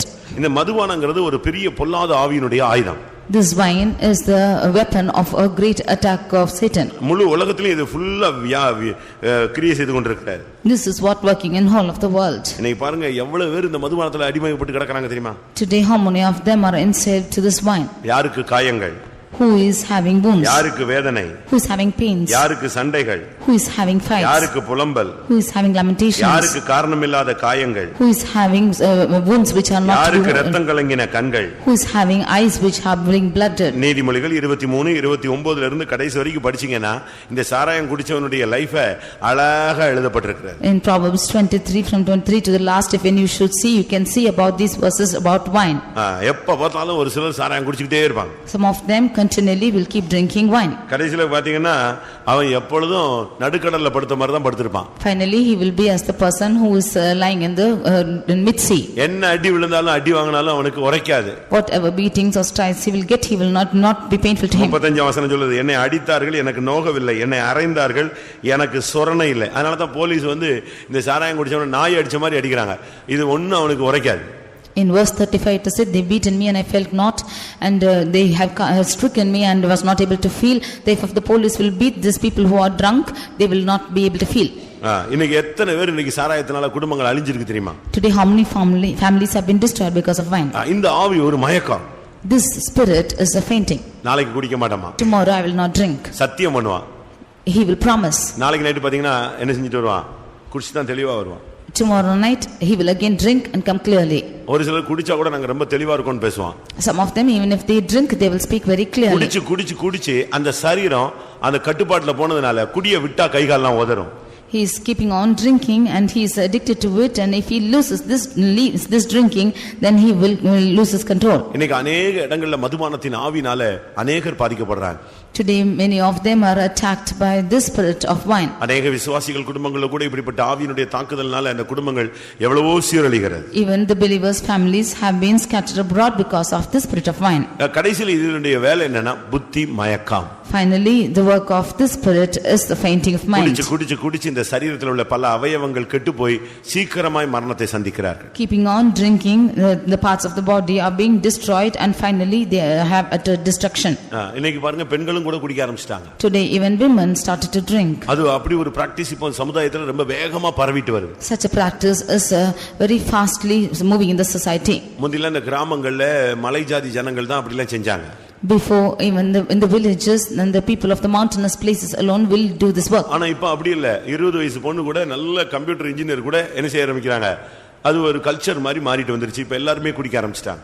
That now it's become a culture that even a 20-year-old female is drinking like this. நான் ஒரு சாவுக்கு போயிருந்தேன். I went for a funeral. அந்த வீட்ல நான் பிரசங்கம் எல்லாம் முடிச்சிட்டேன். I finished the message. அவங்க அம்மா அப்பா எல்லாம் ரட்சிக்கப்படாதவங்க. அவங்க எல்லாம் இந்த சாதாரண ரொம்ப அற்பமான வேலை செய்யறவங்க. That mother was not saved and she was doing a mean work. அந்த அடக்கத்துக்கு இப்ப நான் பிரசங்கம் முடிச்சாச்சு. இப்ப பாடி எடுத்துட்டு போணும். I finished the message and had to take the body from there. அப்ப அவங்க சொன்னாங்க இருங்க கொஞ்ச நேரம் வெயிட் பண்ணுங்க அம்மா அப்பா வரட்டும் அப்படினாங்க. And they said you wait for some time, let the mother and father come. நான் ஒண்ணு சொன்னேன் இப்ப நான் வரும்போது இதுல உட்கார்ந்திருந்தாங்களே அந்த அம்மா வயசான அம்மாவும் அப்பாவும் சொன்னேன். Now I said an old mother and father had been seated here. இல்ல இப்ப வந்துருவாங்க நான். No, they will come again now. ரெண்டு பேரும் ரிச்சால வந்து சைக்கிள் ரிச்சால வந்து இறங்குனாங்க. And finally they came and got down from the cycle. Cycle ரிக்ஷால வந்து இறங்குறாங்க. They came in a cycle rickshaw and got down. நான் என்னடா இப்பதான் வர்றாங்களா ஏற்கனவே பார்த்தோம்னா கடைசில விசாரிச்சா ரெண்டு பேரும் போய் சாராயம் குடிச்சிட்டு வராங்க. When I inquired as to what happened to them, because I saw them before, they had gone and drunk wine and come. அம்மாவும் அப்பாவும் பிள்ளை செத்ததுக்கு துக்கம் தாங்க முடியாம என்ன செஞ்சிட்டு வருது ரெண்டும் குடிச்சிட்டு வருது. எப்படி இருக்கும்? The aged mother and father, because of the grief of the daughter who has died, they have gone to drink. இவங்க எல்லாம் தங்களுடைய பிள்ளைகளை நல்லா வளர்த்துருவாங்கன்னு நினைக்கிறீங்களா? அந்த பிள்ளைங்க எப்படி இருக்கும்னு யோசிக்கிறீங்க? Do you think that they will grow up their child in a good manner, how the child would be? ஒரு சிலர்லாம் யாருக்கும் தெரியாம ரகசியமா அந்த பாவத்தை செய்றீங்க. Some of them secretly you are doing such sins. என்னைக்காவது கெட் டுகெதர் அது இதுன்னு சொல்லிட்டு நீங்க எதையாவது செஞ்சு உங்களுடைய வாழ்க்கையில கன்னிகள்ல சிக்கி உங்களுடைய வாழ்க்கையை நஷ்டப்படுத்த கூடாது. On any day saying a get together, doing such things, you should not make miss your life. இதனுடைய இன்னொரு அர்த்தம் ஆவிக்குரிய அர்த்தம் என்ன? Nextly, what is the spiritual meaning of this? மதுபானம் அமளி பண்ணும். Wine is a mocker. திராட்சரசம் மதுபானம் செய்ய பரியாசம் செய்யும். Strong drink is raging. ஒரு தேவனுடைய பிள்ளை எப்படி இருக்கிறான்னு யோசிச்சு பாருங்க. How does a child of God is found? நமக்குள்ள பரியாசங்களும் அமளி பண்ணுகிற சுபாவமும் இருந்தா ஆவிக்குரிய ரீதியிலே நாம் மதுபான மயக்கத்தில் தாக்கப்பட்டவர்கள். If we are having this spirit of mocking and raging, then we are attacked by this strong drink and spiritual நமக்குள்ள life. பரியாசத்தின் ஆவி இருக்குதா? Do you have this mockery spirit in us? ஒரு சிலர் அமளி பண்ற சுபாவம் இருக்குதா? Some of them do they have the spirit of raging? சிலருடைய வீடு எப்பொழுதும் கொந்தளிக்கிற கடல் தான். Some of the houses are like a roaring sea. நம்முடைய வீடுகள் அப்படி அமளி பண்ற ஒரு வாழ்க்கை நமக்குள்ள இருக்க கூடாது. அமைதியான ஒரு வீடுகளாக நாமே பராமரிக்க வேண்டும். The houses should not be found as these raging houses, but we have to perform our house in a silent manner. நம்முடைய ஜீவியத்திலே அமளிகள் இருந்தால் நாம் ஆவிக்குரிய ஜீவியத்திலே மதுபான மயக்கத்தினால் தாக்கப்பட்டவர்கள். If we are having this raging in our lives, then we are being attacked by this drinking in our spiritual life. ஒன்று நித்திரை தூக்க மயக்கம். One is deep sleep. இரண்டாவது மாம்சீக மயக்கம். Secondly, the sleep of flesh. மூன்றாவது மதுபானம் அமளி பண்ணுகிற சண்டை பண்ணுகிற ஒரு ஆவி. Thirdly, raging or fighting. ரத்தம் கலங்கின கண்கள், காரணமில்லாத காயங்கள், The redness of eyes and the wounds without cause. யாருக்கு சண்டைகள்? For whom is contentions? ஆவிக்குரிய ஜீவிதத்திலே பொல்லாத ஆவிகள் உங்களை சண்டை போடுற ஆவிகள் உள்ள வரும்போது அது தன்னுடைய இச்சையை உன் மூலமா நிறைவேற்றி சண்டை போட வைக்குது, கேள்வி கேட்க வைக்குது, நியாயம் பேச வைக்குது, அடிக்க வைக்குது, வம்பு பண்ண வைக்குது. இதெல்லாமே நீ ஒரு திறமைன்னு நினைச்சிடக்கூடாது. இதெல்லாமே ஆவிகளுடைய மயக்கத்தின் தாக்குதல்கள். When the spirit of contentions is coming into you that you might fight and respond and ask questions, you should understand these are the attacks of the spirit. கர்த்தருடைய பரிசுத்த நாமத்துக்கு மகிமை உண்டாவதாக. Glory be to the holy name of the Lord. அடுத்ததாக Nextly, மத்தேயு 13:22. Matthew 13:27. 22. மத்தேயு 13:22. முள்ளுள்ள இடங்களில் விதைக்கப்பட்டவன் வசனத்தை கேட்கிறவனாயிருந்தும் உலக கவலையும் ஐஸ்வரியத்தின் மயக்கமும். முள்ளுள்ள இடங்களில் விதைக்கப்பட்டவன் வசனத்தை கேட்கிறவன். முள்ளுள்ள இடங்களில் விதைக்கப்பட்டவன் வசனத்தை கேட்கிறவனாயிருந்தும் உலக கவலையும் ஐஸ்வரியத்தின் மயக்கமும் வசனத்தை நெருக்கி போடுகிறதுனால் அவனும் பலனற்று போவான். And the seed that is sown among the thorns, he that is like the hearing the word and care of this world and deceitfulness of riches, choke the word and become unfruitful. இந்த மயக்கத்துக்கு பேரு ஐஸ்வரியத்தின் மயக்கம். This is the faintness of deceitfulness of riches. தமிழ்ல இது ஒரு மயக்கம் தான் வேதம் சொல்லுகிறது. The word of God in Tamil says that it's a feint. இன்னைக்கு பாருங்க, ஒரு சிலர்லாம் பணம் பணம் பணம் பணம்னு ஓடிட்டே இருக்கான். அவனுக்கு கோயில் தேவையில்லை, கடவுள் தேவையில்லை, எந்த சொந்தங்கள் தேவையில்லை, மனைவி தேவையில்லை, பிள்ளை தேவையில்லை, அவன் பணத்துக்கு பின்னால போயிட்டே இருக்கிறான். Today many of them are running after money. They do not want the husband or wife or children or anybody. அவனுக்கு பணம் தான் தேவை. He wants money. அதுலதான் மயக்கத்துல, அந்த ஐஸ்வரியத்தின் மயக்கத்துல தான் அவன் கிடக்குறான். He is only deceived by this riches. ஆனா தன்னுடைய சொந்த குடும்பத்தை எப்படி நடத்தணும், அதுக்காகத்தான் நம்ம சம்பாதிக்கணும், அதை அழகாக திருப்தியா வைக்கணும், அந்த அறிவு அவனுக்கு கிடையாது. But he does not have the knowledge that he has to lead his family and keep them in a good position. He does not have this mind. இன்னைக்கு பாருங்க, ஐஸ்வரியவான்களாக விரும்புகிறவர்கள் விசுவாசத்தை விட்டு வழிகி போகிறார்கள்னு தீமோத்தேயுல பவுல் பேசுகிறார். In Timothy, St. Paul speaks saying that those who want to become rich, they are going astray from the way. அவர்கள் கண்ணிகளிலே சிக்கிக் கொள்ளுகிறார்கள், தங்களை உருவ குத்திக் கொள்ளுகிறார்கள்னு பைபிள் சொல்லுது. The word of God says that they are caught in a snare and they pierce themselves. ஐஸ்வரியம் நமக்கு தேவன் தருவார். The riches God will grant us. உன்னை ஐஸ்வரியவானாய் மாற்றுகிறதுக்கு அவருக்கு முடியும். He can make you rich. ஐஸ்வரியத்தை சம்பாதிக்கத்தக்கதான பலனை கொடுக்கிறவர் அவரே. He is giving the strength that you might earn your riches. கர்த்தருடைய ஆசீர்வாதம் உனக்கு ஐஸ்வரியத்தை தரும், அதினோடே அவர் வேதனையை கூட்டார். The blessing of the Lord will add riches to you. He will not add pain to it. ஆனா அதே நேரத்துல இந்த ஐஸ்வரியத்தின் மேல மயக்கம் அடைஞ்சு நீ அதிலேயே கிடக்க கூடாது. But at the same time you should not be having this faint concerning the riches and be behind பணம் it. தேவை, பண ஆசை எல்லா தீமைக்கும் வேர். You need money, but the lust of money is the root of all evil. ஐஸ்வரியவான்கள் தேவனுடைய ராஜ்யத்தில் பிரவேசிப்பது அரிது. The rich people, it is hard for them to enter the kingdom of God. ஒரு அம்மா வந்து என்கிட்ட கேட்டாங்க. One woman came and asked me. பணம் வந்து நான் கேட்கல, நான் பிறக்கிறதுக்கு முன்னாலேயே எங்க வீடு பணக்கார வீடா தான் இருந்துச்சு. I did not ask for money, but before I was born my house was rich. நான் படிச்சேன், வாலிபமான கல்யாணம் கட்டி கொடுத்தாங்க, அதுவும் நல்ல வசதியான வீடு தான். I studied and got married and went to the house which was also wealthy. இப்போ எனக்கு வயசாயிடுச்சு, இப்பவும் எனக்கு ஐஸ்வரியம் அப்படியே இருக்கு. Now I am become old, now to my riches are the same. அப்ப இயேசு சொன்னாரே ஐஸ்வரியவான்கள் தேவனுடைய ராஜ்யத்தில் பிரவேசிப்பது அரிதுன்னு சொன்னாரேன்னு சொல்லிச்சு. Then Jesus has said that it is hard for the rich people to enter into the kingdom of God. நான் நல்லா போய் படிங்கங்க. I said you go read properly. ஐஸ்வரியத்தின் மேல் நம்பிக்கை வைக்கிற மனுஷன் தேவனுடைய ராஜ்யத்தில் பிரவேசிப்பது அரிது. Those who place their hope in this riches, for them it is hard to enter the ஒரு kingdom of இடத்துல God. ஐஸ்வரியவான்கள் சொல்லிட்டு இன்னொரு இடத்துல அதுக்கு விளக்கம் கொடுக்கிறார். ஐஸ்வரியத்தின் மேல் உன்னுடைய நம்பிக்கை அது தூக்கி அது மேல வைக்க கூடாது, கர்த்தர் மேல நம்பிக்கை வைக்கணும். கர்த்தர் உன்னை பணக்காரனாக்குவார், ஏழையாக்குவார், எந்த பாதையிலும் உன்னை கொண்டு போவார். In one place he is calling them rich people, and the other place he is saying he who keeps the hope in the rich, they only will not be caught, enter into the kingdom of God. The Lord can make you rich and become poor. வேதம் சொல்லுகிறது பணம் எல்லாவற்றுக்கும் உதவும். The word of God says money can help in everything. ஆனால் பணம் ஆசை எல்லா தீமைக்கும் வேர். But the lust of money is the root of all evil. உங்களுக்கு கர்த்தர் ஏதாவது கொடுத்தா அதிலேயே நீங்க மூழ்கிர கூடாது. ஒரு சிலர்லாம் பாருங்க, வேலை வேலை வேலை வேலை, அந்த கம்பெனி முழுசும் இவங்க தலைமையில ஓடுற மாதிரி தான் போவாங்க. கோயில், ஜெபம், உபவாசம், ஆவிக்குரிய ஜீவியம் எல்லாமே ஒண்ணுமே இருக்காது. If the Lord will give you money, then you can enjoy it, but some of them will be entangled with the works. They will not have church nor the prayer or anything. இங்க சர்ச்சில் கூட உட்கார்ந்துருப்பாங்க, ஆனா யாராவது பணம் தர்றான்னு சொன்னா அப்படியே டைமை பார்ப்பாங்க, ஆமீன் போடுறதுக்குள்ள எந்திரிச்சு நெஞ்சிருவான். போயிடுவான். ஏன்னா அவ்வளவு பிஸி, அவனுக்கு பணம் தான் முக்கியம், தேவ சமூகம் முக்கியம் அல்ல. They will be seated in the church only, but if anybody has to give them money, then that money is most important for them, not the presence of God. பிசாசு என்ன பண்றான், அந்த ஐஸ்வரியத்தின் மேல இவனுக்கு ஒரு மயக்கத்தை உண்டாக்குறான், ஒரு போதை மாதிரி. Satan is causing a feint for them behind this riches that they may go. ஒரு சிலருக்கு இந்த பணத்துல திருப்தி இல்ல பாத்தீங்களா? Some of them are not satisfied with money at all. சமீபத்தில் இந்த மெடிக்கல் கவுன்சில்ல தலைவரை ஊழல் வழக்குல பிடிச்சாங்க. In the recent times, the leader of medical council was caught. அவரை பிடிச்சாங்க. அவர் தான் வந்து இந்தியாவில் உள்ள எல்லா மெடிக்கல் காலேஜுக்கும் என்ன செய்யணும், ஆதரைஸ்ட் சைன் பண்ணணும். He only has the authority to sign all the medical colleges in India. ஒவ்வொரு காலேஜுக்கும் அவர் அந்த மெடிக்கல் காலேஜ் ரெகக்னைஸ்டுக்கு சைன் பண்ணனும்னா 20 கோடி ரூபாய் வாங்கியிருக்காரு.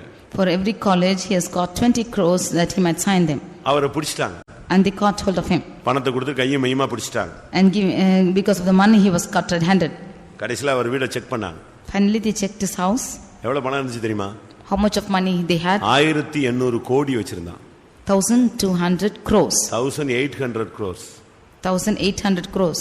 1800 கோடி வச்சிட்டு அவனுக்கு என்ன திருப்தி இல்ல. அடுத்த காலேஜுக்கு வந்த உடனே 2 கோடிக்கு அவன்கிட்ட பிச்சை கேட்கற மாதிரி கட்டிட்டு இருக்கான். கொடுத்தா கையெழுத்து 2 கோடி ரூபாய். அவன் பார்த்தான், மொத்தமா வெட்டு வச்சிட்டு போயிட்டான். Having 1800 crores, he was not satisfied, and yet for another college he asked this அப்பதான் money. யோசிச்சேன், கண் காண்கிறதெல்லாம் என்ன செய்யறது இல்ல, திருப்தியே அடையல. Then only I thought, because the eyes are seeing, it's not satisfied. அவன் செத்த பிறகு அவன் சந்ததி, அடுத்த சந்ததி, அதுக்கு அடுத்த சந்ததிலாம் உட்கார்ந்து நெஞ்சிக்கிட்டே இருக்கலாம், சாப்பிட்டுட்டு இருக்கான். அவனுக்கு பாருங்க அந்த ஐஸ்வரியத்தின் ஆவி பிடிச்சிருச்சு மொத்தமா. When he dies, his generation, his following generations can all live by it, but he was caught hold by that riches. திரும்ப செக் பண்ணி பார்த்தாங்க. Again they checked him. 1.5 ton தங்கம் வச்சிருந்தாங்க. He had 1.5 tons of gold. யோசிச்சு பாருங்க, அது எவ்வளவுன்னு கணக்கு போட்டு பாருங்க. You can see as to how much it will come. அந்த தங்கத்தின் மேல அவனுக்கு இன்னும் திருப்தி ஆகல. He was not yet satisfied with gold. இப்போ பாத்தீங்கன்னா உள்ள இருக்காரு. Now he is in the jail. இப்போ களி சாப்பிட்டுட்டு, now he is eating meat. இப்போ அமைதியா இருப்பாரு. And he is silent. எதுக்கு இத சொல்றேன்னா, ஒரு மயக்கம், அது ஒரு spirit. Why I tell this is, it's a spirit which is this fainting. உங்களுக்கு அப்படி இருக்கா? Do you have like this? நம்ம விசுவாசிகளுக்கு 1000 ரூபாய் வாங்கிட்டதுக்கு 10000 ரூபாய் சம்பளம் கிடைச்சிச்சுனா, ஆனா எனக்கு டைமே இல்ல பாஸ்டர்மா. If a believer who is earning 1000, if he gets 10,000, he will say he has no time. ஐஸ்வரியத்தின் மேல மயக்கத்துக்கு நீங்க இடம் கொடுத்துற கூடாது, ரொம்ப தெளிவா இருக்கணும். Do not give room for this faintness after riches. பண ஆசை எல்லாத்தையும் முக்கியம் வேர். The lust of money is a root of all evil. ஆண்டவர் உனக்கு தேவையை கொடுப்பாரு, அதுக்கு ஸ்தோத்திரம் பண்ணிட்டு அமைதியா போயிட்டே இருக்கணும். அது மேல உனக்கு மயக்கம் வந்துடவே கூடாது. The Lord will give your needs, you should say praise the Lord and go ahead, but you should not have a faint with the behind it. மயக்கத்தினுடைய தாக்குதல் என்ன தெரியுமா? வசனத்தை நெருக்கும். The attack of the deceitfulness of riches is it will choke the word of God. அதான் மத்தேயு 13:22 சொல்லி இருக்கு, வசனத்தை கேட்டு அது பலன் கொடுக்க விடாமல் அந்த முளைச்ச வசனத்தை இந்த முள்ளு போய் என்ன செய்யுது, நெருக்குது. ஐஸ்வரியத்தின் மயக்கம் ஒரு முள். The word of God says in Matthew 13:22 that it's a thorn which is riches which will choke the word and become unfruitful. ஐஸ்வரியத்தின் மயக்கத்தை பைபிள் சொல்லுது ஒரு முள்ளுன்னு சொல்லு. And the faintness after riches, the word of God calls as thorn. இந்த முள்ளு வசனத்தை போட்டு குத்தி வசனத்தின்படி செயல்பட விடாம அவன் நினைஞ்சிருது, தடுத்துருது. This thorn is piercing through the word, and it is making it that hindering it that to become fruitful. இதை குறித்து யோபு 31:27 பார்க்கும் பொழுது, about this reading in Job 31:27, யோபு என்ன சொல்றார் தெரியுமா? what does Job say? தங்கத்தை பார்த்து நீ என்ன ஆதரவு என்று நான் சொன்னால் கர்த்தர் என்ன நியாயம் விசாரிக்கட்டும். If I look at the gold and say that you are my heritage, then the Lord shall inquire of me. அழகா சொல்றார், தங்கத்தை பார்த்து நீ என்ன ஆதரவு என்று நான் சொன்னால். If he is saying that if I look unto the gold and say that you are my heritage, ஆஸ்தி மிகுதி என்று நான் எப்பொழுதாவது சொன்னது உண்டானால், if I should confess that I have the rich abundance of riches, மகிழ்ச்சி அடைந்தால், and if I should have been rejoicing over it, நான் ரகசியமாய் மயக்கப்பட்டால், if I should be deceived secretly, கர்த்தர் என்னை விசாரிக்கட்டும். then the Lord shall inquire me. யோபு 31:25 இருந்து நீங்க அப்படியே படிச்சிட்டே வரும்போது இது உங்களுக்கு தெரியும். This we read in Job 31 from verse 25 onwards. 24 இருந்து அது தொடங்குது. From verse 24 he says, 27 என் மனம் ரகசியமாய் மயக்கப்பட்டால் இதுவும் நியாயாதிபதிகளால் விசாரிக்கப்படத்தக்க அக்கிரமமாய் இருக்கும். In verse 27 it says, if my heart has been secretly attached with this, then the judges shall inquire me. பிரியமானவர்களே, ஐஸ்வரியத்தின் மயக்கம் வந்தா உனக்கு பிரசங்கம் கேட்கும்போது இன்ட்ரெஸ்டா இருக்கும், செயல்பட போது கஷ்டமா இருக்கும். Dear beloved, if you have this faintness of riches, then it will be interested that you, when you hear the word of God, but it is hard for you to practice. அந்த விதை விதைக்கப்படும்போது நல்லா தான் விதைக்கப்பட்டது. When the seed is being sown, it is sown properly. அது முளைக்கும்போது நல்லா தான் முளைச்சது. When it is sprouting out, it is ஆனா sprouting வளரும்போது properly. இந்த முள்ளு என்ன செய்யுது அதை ஓரங்கட்டி அப்படியே ஒண்ணு இல்லாம ஆக்கிடுச்சு. But these thorns are putting aside when it's growing and become unfruitful. ஒன்று நித்திரை மயக்கம். One is the deep sleep. பிசாசின் இச்சையின்படி செய்ய அவனுடைய மயக்கத்தினுடைய ஒரு பகுதி நித்திரை மயக்கம். That might do according to the lust of Satan, it is deep sleep. அடுத்து தவறான உறவுகளின் மயக்கம். Nextly, the wrong relationships fainting. மூன்றாவது மதுபான மயக்கம். Thirdly, that is the faint of wine. அமளி பண்ணுகிற ஆவி. That is the spirit of raging. நான்காவது Fourthly, ஐஸ்வரியத்தின் மயக்கம். the faintness of riches. முள்ளுகளுடைய போராட்டங்கள். Attack of the thorns. கடைசில வசனம் செயல்படாது. And the word will not operate finally. முள்ளுகளுக்குள்ள விதைக்கப்பட்ட அந்த விதையானது பலனற்று போய்விட்டது. The seed which is sown among thorns, it is becoming unfruitful. ஐஸ்வரியத்தின் மயக்கத்தில் உள்ளவங்களுக்கு என்ன பிரசங்கம் கேட்டாலும் இன்ட்ரெஸ்டா இருந்தாலும் அது வாழ்க்கையில அனுபவத்துல கொண்டு வர முடியாது. To those of them who are having this faintness of riches, how much ever they hear the word of God, they cannot bring it into practice in their lives. அடுத்ததாக Nextly, கலாத்தியர் 3:1. Galatians chapter 3 verse 1. புத்தி இல்லாத கலாத்தியரே, நீங்கள் சத்தியத்திற்கு கீழ்ப்படியாமற் போகத்தக்கதாக உங்களை மயக்கினவன் யார்? இயேசு கிறிஸ்து சிலுவையில் அறைக்கப்பட்டவராக உங்கள் கண்களுக்கு முன் பிரத்யட்சமாய் உங்களுக்குள்ளே வெளிப்படுத்தப்பட்டிருந்தாரே. அங்க அவர் சொல்லும் பொழுது என்ன சொல்றாரு? சத்தியத்துக்கு கீழ்ப்படியாமல் போகத்தக்கதாக உங்களை மயக்கினவன் யார்? Here when he says, he is telling who had bewitched you that you should not obey the truth. இன்னைக்கு சத்தியம் நமக்கு கிடைக்குது, ஆனா அதுக்கு கீழ்ப்படிறது ஒரு கேள்விக்குறியாக இருக்கிறது. Today we are getting the truth, but it is a question that we should obey it. இது ஒரு மயக்கம். This is a feint. சத்தியம் கேக்குறோம். We are hearing the truth. நல்லா கவனிச்சுக்கங்க, பிரசங்கம் பண்றது ரொம்ப சுலபம். You can hear carefully that it is easier to preach. அந்த பிரசங்கத்தை கேக்குறது அதை விட சுலபம். To hear the preaching is more easier too. ஆனா இதை செயல்படுத்துறது தான் என்னது? மிகவும் கடினம். But to practice it is most difficult. பிரசங்கம் கேட்கிறதோ பிரசங்கம் பண்றதோ இல்ல, பிரசங்கத்தின்படி செயல்படுவதுதான் ரொம்ப முக்கியமானது. Not preaching or hearing the preaching, but to practice to operate it is most important. Pavul சொல்லுகிறார், மற்றவர்களுக்கு பிரசங்கம் பண்ணுகிற நான் தானே ஆகாதவனாய் போகாதபடிக்கு என் சரீரத்தை ஒடுக்கி கீழ்ப்படுத்துகிறேன். Therefore Saint Paul says that I am subjecting my body and bringing it into subjection, that I might not be going away. முதலாவது சத்தியத்தை விளங்கணும். Firstly, you should understand the truth. ஒரு வசனம் சொன்னா அந்த வசனத்தினுடைய தேவனுடைய திட்டம் என்ன? When it's a verse, what is the plan of God behind this verse? இந்த வசனத்துக்கு தெளிவான விளக்கத்துக்கு போதகம் பண்றாங்களா?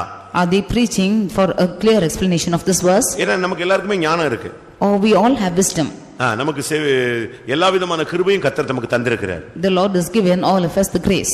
என்ன வியூல எழுதப்பட்டதுன்னு தேவ வசனத்தை வெளிச்சத்துல அந்த ஆவியின் பரிசுத்தாவியின் உதவியோடு நம்ம அதை கேட்டு விளங்கணும். First in the light of the word of God, we should with the help of the Holy Spirit understand the verse. இப்ப நான் பேசுறேன், அதுல உங்களுக்கு தவறான உபதேசம் சொன்னா நீங்க அதை புரிஞ்சுக்கணும். If when I am speaking, if there is a wrong doctrine, then you can understand it. நமக்கு பகுத்தறியக்கூடிய கிருபையை கர்த்தர் நெஞ்சிருக்காரு, தந்திருக்கிறார். Because the Lord has given us the discerning spirit. Pavul என்ன சொல்றாரு? What does Saint Paul say? நான் இப்ப உங்களுக்கு ஒரு பிரசங்கம் பண்ணி இருக்கிறேன். I have preached to you. இதே பிரசங்கத்தை நான் மாத்தி பண்ணா நான் யாரு? சபிக்கப்பட்டவன் சொல்றேன். If by any means I preach another gospel, that I am cursed. அதனால இதிலிருந்து என்ன விளங்கிக்கணும்னா, முதலாவது சத்தியத்தை நீங்க அண்டர்ஸ்டாண்ட் பண்ணுங்க. Therefore firstly you should understand the truth. முதலாவது சத்தியத்தை விளங்குங்க. Firstly you should understand the truth. வேத வசனத்தை வச்சு பாருங்க. You compare the word of God. யாருடைய விளக்கத்தையும் நீங்க பார்க்க வேண்டாம். You don't see any other explanations. ஏன்னா ஒவ்வொரு வசனத்துக்கும் ஒவ்வொரு மனிதனுக்கும் அவனுக்கு கிடைக்கப்பட்ட வெளிப்படுத்தல் படி புக்ஸ் எழுதி இருப்பாங்க. Because according to the revelation each of them have received, they have written the books. தங்களுக்கு கிடைச்ச அறிவின்படி அவங்க எழுதி இருப்பாங்க. According to their knowledge, they have written it. தங்க தலையில தோன்றுனதை எழுதி வச்சிருப்பாங்க. What has appeared in their minds, they have written. ஆனா இதெல்லாம் நீங்க படிச்சிட்டு குழம்ப கூடாது. But reading all this, you should not be confused. வசனத்தின்படி கரெக்ட்டா இருக்கா? See if it is correct according to the word of God. அதான் முக்கியம். That is more important. அத மட்டும் நீ கரெக்ட்டா ஆராய்ச்சி பண்ணி பாரு. You search out through it. வேத வசனங்களை நீங்கள் ஆராய்ந்து பார்த்தால் நீங்கள் நற்குணசாலிகளாய் மாறுவீர்கள். If you search through the scriptures, then you will become good. ஜனத்தை தெய்வீகப்படுத்தாத எந்த உபதேசமும் சரியான உபதேசம் அல்ல. Any doctrine which is not bringing people into control is not a good doctrine. அதனால வேதம் சொல்லுகிறது தேவ பக்திக்கு ஏற்ற உபதேசம். Therefore the word of God says the doctrine according to godliness. அந்த உபதேசத்துல உனக்கு தேவ பக்திக்கு ஏற்ற ஒரு காரியம் இருக்கணும். In that doctrine you should have a godly thing in it. ஆனா இங்க என்ன நடந்துச்சு இந்த கலாத்தியர் சபையில? But what happened in the Galatian church? சத்தியத்துக்கு கீழ்ப்படியாமல் போகத்தக்கதான ஒரு மயக்கம். There is a faintness which is causing you not to obey the truth. மாம்சத்துல முடிய போகிற ஒரு வாழ்க்கை. It is a life which is ending in flesh. ஒருவரை ஒருவர் கடித்து பட்சிக்கிற வாழ்க்கை. It is a life which is consuming one another. அழியக்கூடிய ஒரு வாழ்க்கை. It's a life of destruction. ஓட்டம் தடைப்பட்ட ஒரு வாழ்க்கை. It's a life which is hindering the race. இப்பொழுது அவங்களுக்கு பெயர் என்ன? Now what's their name? அவளுடைய பெயர் என்ன? Now what's their name? புத்தி இல்லாத கலாத்தியரே. Foolish Galatians. எவ்வளவு நிர்பந்தமான ஒரு நிலவரம் யோசிச்சு பாருங்க. See what a desperate state it is. இன்னைக்கு நம்மில் अनेகருக்கு இப்படி தான் கடைசில முடிவு இருக்கும்னு யோசிக்கிறேன். Today many of us I think this will be the end too. சத்தியத்துக்கு கீழ்ப்படியாமல் போனால் அது ஒரு மயக்கம். கடைசில நம்ம பார்த்து புத்தி இல்லாதவங்க தான் மற்றவங்க சொல்லுவாங்க. If we are not obeying to the truth, it is a feint when finally people call us foolish. மத்த எல்லா சபைகளுக்கும் லெட்டர் எழுதும்போது எப்படி எழுதுவார் தெரியுமா? பரிசுத்தவான்களாகிய உங்களுக்கு, அழைக்கப்பட்டவர்களாகிய உங்களுக்கு, அப்படி இப்படின்னு எழுதுறவரு கலாத்தியர் சபைக்கு மட்டும் ஒரு டெஃபினிஷன் கொடுக்காம எழுத ஆரம்பிச்சாரு. When he is writing his letter to the other churches, he is saying unto the saints, unto the believers and so on, but to the Galatian church he did not have any address. ஒண்ணும் கிடையாது. Galatia நாட்டில் உள்ள சபைகளுக்கு எழுதுறதாவது. When he is writing to the Galatians, he is saying unto the people in Galatia. அவ்வளவுதான், வேற ஒண்ணும் கிடையாது. அவங்கள பத்தி அவருக்கு தெளிவா சொல்லதுக்கு சக்தி இல்ல. He did not have the clear spirit to say clearly about them. பிரியமானவர்களே, இந்த கடைசி காலங்களிலே எல்லா கிறிஸ்தவர்களுக்குள்ளே வருகிற ஒரு மயக்கம் சத்தியத்துக்கு கீழ்ப்படியாமல் போகத்தக்கதான ஒரு மயக்கம். Dear beloved, every faintness which is coming in the last days in the midst of Christians is not to obey the truth. சத்தியம் தெரியும். They know the truth. போதகர்களுக்கு பயப்படுகிறார்கள். They are afraid of the preachers. சபைகளுக்கு பயப்படுகிறார்கள். They are afraid of the churches. சமுதாயத்துக்கு பயப்படுகிறார்கள். They are afraid of the society. மற்ற வேலை ஸ்தலங்களுக்கு பயப்படுகிறார்கள். They are afraid of their work paths. நண்பர்களுக்கு பயப்படுகிறார்கள். They are afraid of friends. நாம் மற்றவர்களுக்காக வாழ முடியாது, நாம் நமக்காக வாழ வேண்டியவர்கள். We cannot live for the others but live for ourselves. இப்போ ஒரு சிலர்லாம் ஹோட்டலுக்கு நீங்க போறீங்க, மற்றவங்க சாப்பிட்டுட்டு இருப்பாங்க, ஐயோ அவங்க சாப்பிடுறாங்க, அவங்க பாக்குறாங்க, அப்படி நீங்க சாப்பிடாம இருக்கீங்க. Some of you when going to the hotel because others are seeing, are you not eating? அவன் வசதிக்கு ஏத்த மாதிரி அவன் மெனு வாங்கி அவன் ஒரு மெனுவை சொல்லிட்டு சாப்பிடுறான். உனக்கு உன் கையில இருக்கிற காசுக்கு ஏத்த மாதிரி நீ உனக்கு டேஸ்ட்டுக்கு ஏத்த மாதிரி நீ ஒரு மெனு பண்ணி சாப்பிடுற. அது அவங்க விருப்பம். அதை விட்டுட்டு அவன் பார்த்தான்னா என்ன செய்வான், இவன் என்ன நினைப்பான், அப்படி ஒவ்வொருத்த நினைப்புகள் ஏத்த மாதிரிலாம் நம்ம சாப்பிடாம சுத்த முடியாது. He according to his facility is eating with that menu, and you according to the money in your hand you are eating in the menu. If you are going to say as to what is the others are going to think about you, you cannot live for him. ஒரு ஹாஸ்பிடலுக்கு போறோம், we are going to hospital. ஒரு result கொடுக்கறான், ஒரு result கொடுக்கறாங்க, giving a result. உடனே என்ன நடக்குது? What is happening? உடனே அதுல நமக்கு திருப்தி இல்ல. They are not satisfied with that. உடனே செகண்ட் ஒபினியன் எங்க போறோம்? அடுத்த இடத்துக்கு போறோம். Nextly you are going to the next place. அங்க நமக்கு அடுத்த ஒரு ரிசல்ட், நல்ல ரிசல்ட் கூட கிடைக்கலாம். Nextly you can get a good result too. சில இடத்துல வியாதி தீவிரமா இருக்கு, இன்னும் 4 நாள்ல செத்துருவாமா, இவன் பயந்து போய் இன்னொரு டாக்டர் போனா உனக்கு ஒண்ணுமே இல்லையே, அந்த ரிசல்ட் அந்த டெஸ்டிங் என்னது தப்புங்க, அது கூட உண்மையா இருக்கு சில இடத்துல. In some places they will say that your sickness is to that extent that you will die, but if you go to the next hospital saying there's nothing and you will recover. அதனால இந்த விஷயத்துல நம்ம ரொம்ப கவனமா இருக்கணும். Therefore in this matter you should be very careful. சத்தியத்துக்கு கீழ்ப்படியணும், அதான் நமக்கு முக்கியமானது. You should obey the truth, that is most important. சத்தியத்துக்கு மாறா போதிச்சா நீங்க அந்த இடத்தை விட்டு வெளியே வர்றது நல்லது. If you should preach against the truth, then it's good that you come out of that place. அபிஷேகத்துக்கு ஏத்த மாதிரி இருக்கா, உபதேசம் கரெக்ட்டா இருக்கா, பைபிள் படி இருக்கா, அத மட்டும் பாருங்க. Is it according to the anointing, according to the word of God, and the doctrine is correctly to it, you look to that. இன்னைக்கு अनेகருக்கு இந்த மயக்கம் இருக்கு. ஆவிக்குரிய மயக்கத்துல சத்தியத்துக்கு கீழ்ப்படியாமல் போகத்தக்கதான ஒரு மயக்கம். Today many of them having the spiritual fainting that they should not obey the truth. இந்த மயக்கம் வந்தபோது என்ன நடக்கும் தெரியுமா? When this faint comes, what happens? முதல்ல இந்த மயக்கம் இல்லாத போது நமக்கு எல்லாரும் பரிசுத்தவான்கள் போல தென்படுவாங்க. இந்த மயக்கம் வந்துருச்சுனா எல்லாரும் குழப்பவாதிகளா தென்பட ஆரம்பிச்சிடுவாங்க. When this fainting was not found in us, all of them were found as saints, but after this fainting comes into us, all of them will be like confusers. கலாத்தியர் 4:14-15 நாம பார்க்கும் பொழுது, Galatians 4:14 and 15 when we see, ஒரு காலத்துல நீங்கள் என்னுடைய சரீரத்தில் உண்டான சோதனையை பற்றி அசட்டை பண்ணாமல் என்னை தேவதூதனை போல இயேசு கிறிஸ்துவை போல ஏற்றுக்கொண்டீர்கள். And my temptation which was in my flesh you despised not, but accept me as an angel of God. உங்கள் முன்னே நீங்கள் கொண்டிருந்த ஆனந்த பாக்கியம் எங்கே? Where is then the blessedness is spake of? உங்கள் கண்களை பிடுங்கி எனக்கு கொடுக்க கூடுமானால் அப்படியும் செய்திருப்பீர்கள். If you should have plucked your own eyes and have given me, you would have done ஆனா it. இப்போ என்ன நடந்தது? But now what happened? நீங்க மாம்சத்துல வைராக்கியம் பாராட்டி எல்லா தன்மையும் இழந்து போய் விட்டீர்கள். You becoming zealous in the flesh have lost all the attitudes. அதனால நீங்க இந்த விஷயத்துல ரொம்ப கவனமாக இருக்க வேண்டும். Therefore in this aspect you should be very careful. நான் உங்களுக்கு சத்தியத்தை சொன்னதினாலே உங்களுக்கு சத்துருவானேனோ? Because I told you the truth, have I become your enemy? ஒரு கூட்டம் ஜனங்கள் புதுசா உள்ள வந்து இவர்களை நாடி வைராக்கியம் பாராட்டினார்கள். A group of people came newly into them and have played their game. கலாத்தியர் 4:17 நீங்கள் பார்க்கலாம். In Galatians 4:17 you can see this. சத்தியத்துக்கு கீழ்ப்படியாமல் போகக்கூடிய மயக்கம் இன்னைக்கு சபைகளுக்குள்ளே அநேகருக்குள் வந்திருக்கிறது. Today many that fainting not obeying to the truth is coming into the church, many of them. சரி, இப்ப நமக்குள்ள என்ன மயக்கம் இருக்கு? Now in us what is this faint? பிசாசு தன்னுடைய இச்சையை நிறைவேற்றுகிறதுக்கு ஒரு சிலருக்குள்ள இப்படிப்பட்ட மயக்கத்தை கொடுத்து தன்னுடைய கட்டுப்பாட்டில் வைத்து தன்னுடைய ஆசையை நிறைவேற்றான். Satan is giving this faintness and some of them that he might fulfill his lust and fulfill his lust. ஒரு இடத்துல நான் ஒரு பிசாசை துரத்தின போது, when I was casting an evil spirit in a place, அந்த பிசாசு என்கிட்ட பேசினது. that Satan spoke to me. என்னை இப்ப துரத்தாத, கொஞ்சம் டைம் கொடுன்னு சொல்லுச்சு. Now you don't chase me but give me time. ஒரு 10 நாளாவது டைம் கொடு. At least give me 10 days time. என்ன விஷயம் கேட்டேன். Why I asked. என்னை ஒருத்தன் கொன்னுட்டான். One man killed me. நான் அவனை எப்படியாவது பழி வாங்கணும்னா இப்ப இவனுக்குள்ள வந்திருக்கிறேன். I have come into this person that I might revenge him. அதனால எனக்கு டைம் கொடுத்தீன்னா அந்த ஆளை தேடி கண்டுபிடிச்சு நான் நெஞ்சிட்டு வந்துருவேன். இப்போ நான் உள்ள வந்திருக்கேன், அதுக்குள்ள என்னை போட்டு துரத்திட்டு இருக்கேன். டைம் கொடு, நான் போய் அவனை நெஞ்சிடுறேன், பழி வாங்கிடுறேன். எனக்கு எப்படியாவது பழி வாங்கணும், எனக்கு ஒரு ஆள் தேவை. So if you give me time, I will go and revenge, and if I have come into him, somehow I have to take revenge, therefore I need a person. பிசாசுனுடைய ஐடியா புரிஞ்சிருச்சா உங்களுக்கு? Can you தன்னுடைய understand? வேகத்தையும் கோபத்தையும் இச்சையையும் ஆசையையும் யார் மூலமாவது நிறைவேற்றுகிறதுக்கு யாரையாவது ஒரு ஆளை பிடிக்கிறான். அதுக்கு நாம யாராவது மாட்டிக்கிட்டா மயக்கத்துல மாட்டிக்குவோம். That he might fulfill his wrath and anger and lust, he is catching somebody, and if we are caught into it, then we are into this faintness. அப்படின்னா இப்ப வீட்டுல சண்டை போடுறவங்களா எப்படி? If so, the people who are fighting at home, how are they?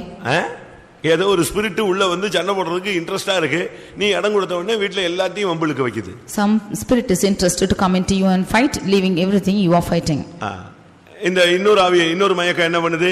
அங்க உட்கார்ந்து சிரிக்க சொல்லுது, பல்ல காட்ட சொல்லுது, திரும்ப சொல்லுது, அங்க போ சொல்லுது, இங்க போ சொல்லுது, வெறுக்க வேண்டியவர்களை நேசிக்க சொல்லுது, நேசிக்க வேண்டியவர்களை வெறுக்க சொல்லுது. தாய் தகப்பனை நேசிக்க வெறுக்குது, மத்தவங்க எல்லாம் நேசிக்குது.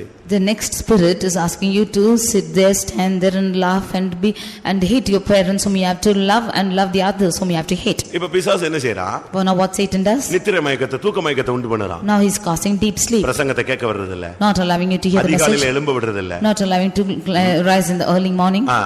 மிட்நைட்ல எழும்ப விடுறது இல்ல. Not allowing to rise in midnight.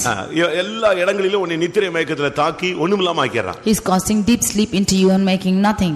அடுத்து உனக்கு உன்னை பணத்தின் மேல இல்ல உலக ஆடம்பரங்கள் மேல உனக்கு ஒரு பெரிய ஆசையை உண்டு பண்ணுகிறான். Nextly he is creating a great desire towards money and towards fashion. வேண்டாம் வேண்டாம்னு சொல்லிட்டு வந்துட்டு, ஆனா இன்னைக்கு பாத்தீங்கன்னா நம்ம ஆளுங்க எவ்வளவு மாடர்னா வாழ்றாங்க தெரியுமா? And those of them who came saying that they don't want nothing, they how modeling themselves and coming to them. எல்லாத்தையும் விட்டுட்டு வந்ததானே யூதாஸ் பணத்தை சேகரிக்க ஆரம்பிச்சிட்டான். Judas who left everything and came began to collect money. 3 வருஷத்துல அவனுக்கு கிடைச்ச பேர் என்ன தெரியுமா? In 3.5 years the name that he got was அப்போஸ்தல பட்டம் போயிட்டு என்ன பேர் கிடைச்சது? அவன் திருடன். in the midst of apostles he was called a thief. உங்களில் ஒருவன் பிசாசா இருக்கிறான். One of you is called a thief. இந்த மயக்கம் அவனை வந்து பிசாசா மாத்திருச்சு. This faint has caused him a thief. தன்னுடைய இச்சையை அவனுக்குள்ள இருந்து நிறைவேற்றி பூர்ணப்படுத்தி விட்டது. It has fulfilled the lust within him and perfected it. இந்த மதுபான ஆவி என்ன உள்ள வந்தா, when this wine, the spirit is coming into you, அவனுக்குள்ள பயங்கர போராட்டங்களை உண்டு பண்ணுகிறது. it is causing a great confusion within him. இன்னைக்கு நமக்குள்ள இருக்கிற ஆவி என்ன மயக்கம்? Today what is the faintness of the spirit within us? சத்தியத்தை நல்லா கேக்குறோம், we are hearing good the truth, ஆனா கீழ்ப்படிய மனதில்லை. but we have no mind to உங்களை obey. மயக்கினவன் யார்? Who is the one who has bewitched என்ன you? மயக்கம் உனக்குள்ள வந்திருக்கிறது? Which faintness is common to you? அப்படிலாம் வாழ முடியாது, We cannot live like that. இப்படிலாம் செய்ய முடியாது. We cannot do இது that. அந்த காலத்துல எழுதின வார்த்தை. This is the word which was in those days. அவங்க அப்படி சொல்றாங்க, இவங்க இப்படி சொல்றாங்க. They have spoken like this and these அந்த are speaking like சத்தியத்தை this. கரெக்ட்டா 1 1 2 அவ்வளவுதான். 1 and 1 is 2, that is all. அதை நீ மாத்திட்டு குழப்பிக்கிட்டே இருக்க கூடாது. You should not just change and confuse that. இது உள்ளங்கை நெல்லிக்கனி போல நமக்கு உண்மை சத்தியம் தெளிவா தெரியுது. The truth has been given to us as the fruit in our hands. ஆண்டவர் நமக்கு தெளிவான அறிவை கொடுத்திருக்கிறார். The Lord has given us a clear mind.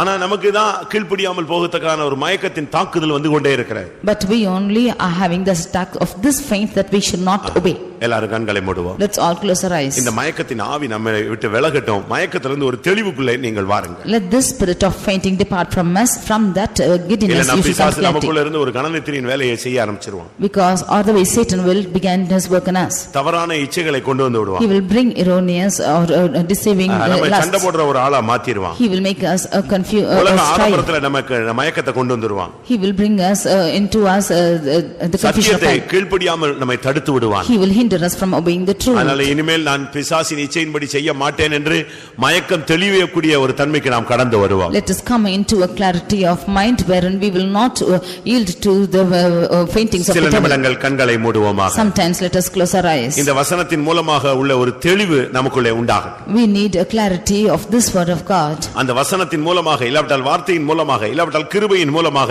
இந்த மயக்கம் தெளியட்டும். Through the word or through the grace our mind should be cleared. அந்த தெளிவு நமக்கு இன்னைக்கு கிடைக்காமல் இந்த மயக்கத்திலேயே நாம் விழுந்து போய் விடக் கூடாது. Without this clarity of mind we should not be into this faint. இல்ல சாராயம் குடிச்சு ஓவரா மயக்கம் ஆயிட்டாங்கன்னா தலையில தண்ணியை போட்டு ஊத்துவாங்க. People who are drunk heavily and having this fainting they will pour water upon their head. அந்த அளவுக்கு அதிகமான தண்ணி ஊத்துன பிறகு கொஞ்சம் அவனுக்கு நினைந்துரும்.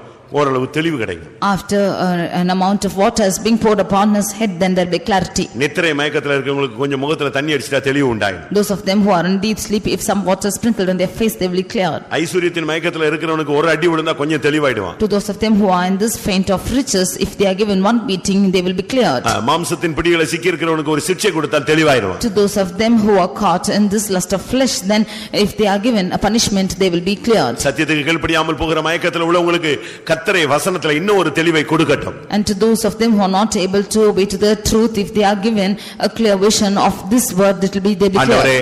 எனக்குள்ளே இப்படிப்பட்ட தாக்குதல் இருக்கிறது இந்த மயக்கத்தை உம்முடைய கிருபையினால் தெளிவியும் என்று கேளுங்கள். Lord, I have such attacks in my mind. Lord, by your grace you give me a clarity of thoughts. ஆண்டவருடைய வல்லமை உங்களுக்கு ஒரு தெளிவை கட்டளையிடட்டும். The power of God will give you a clarity.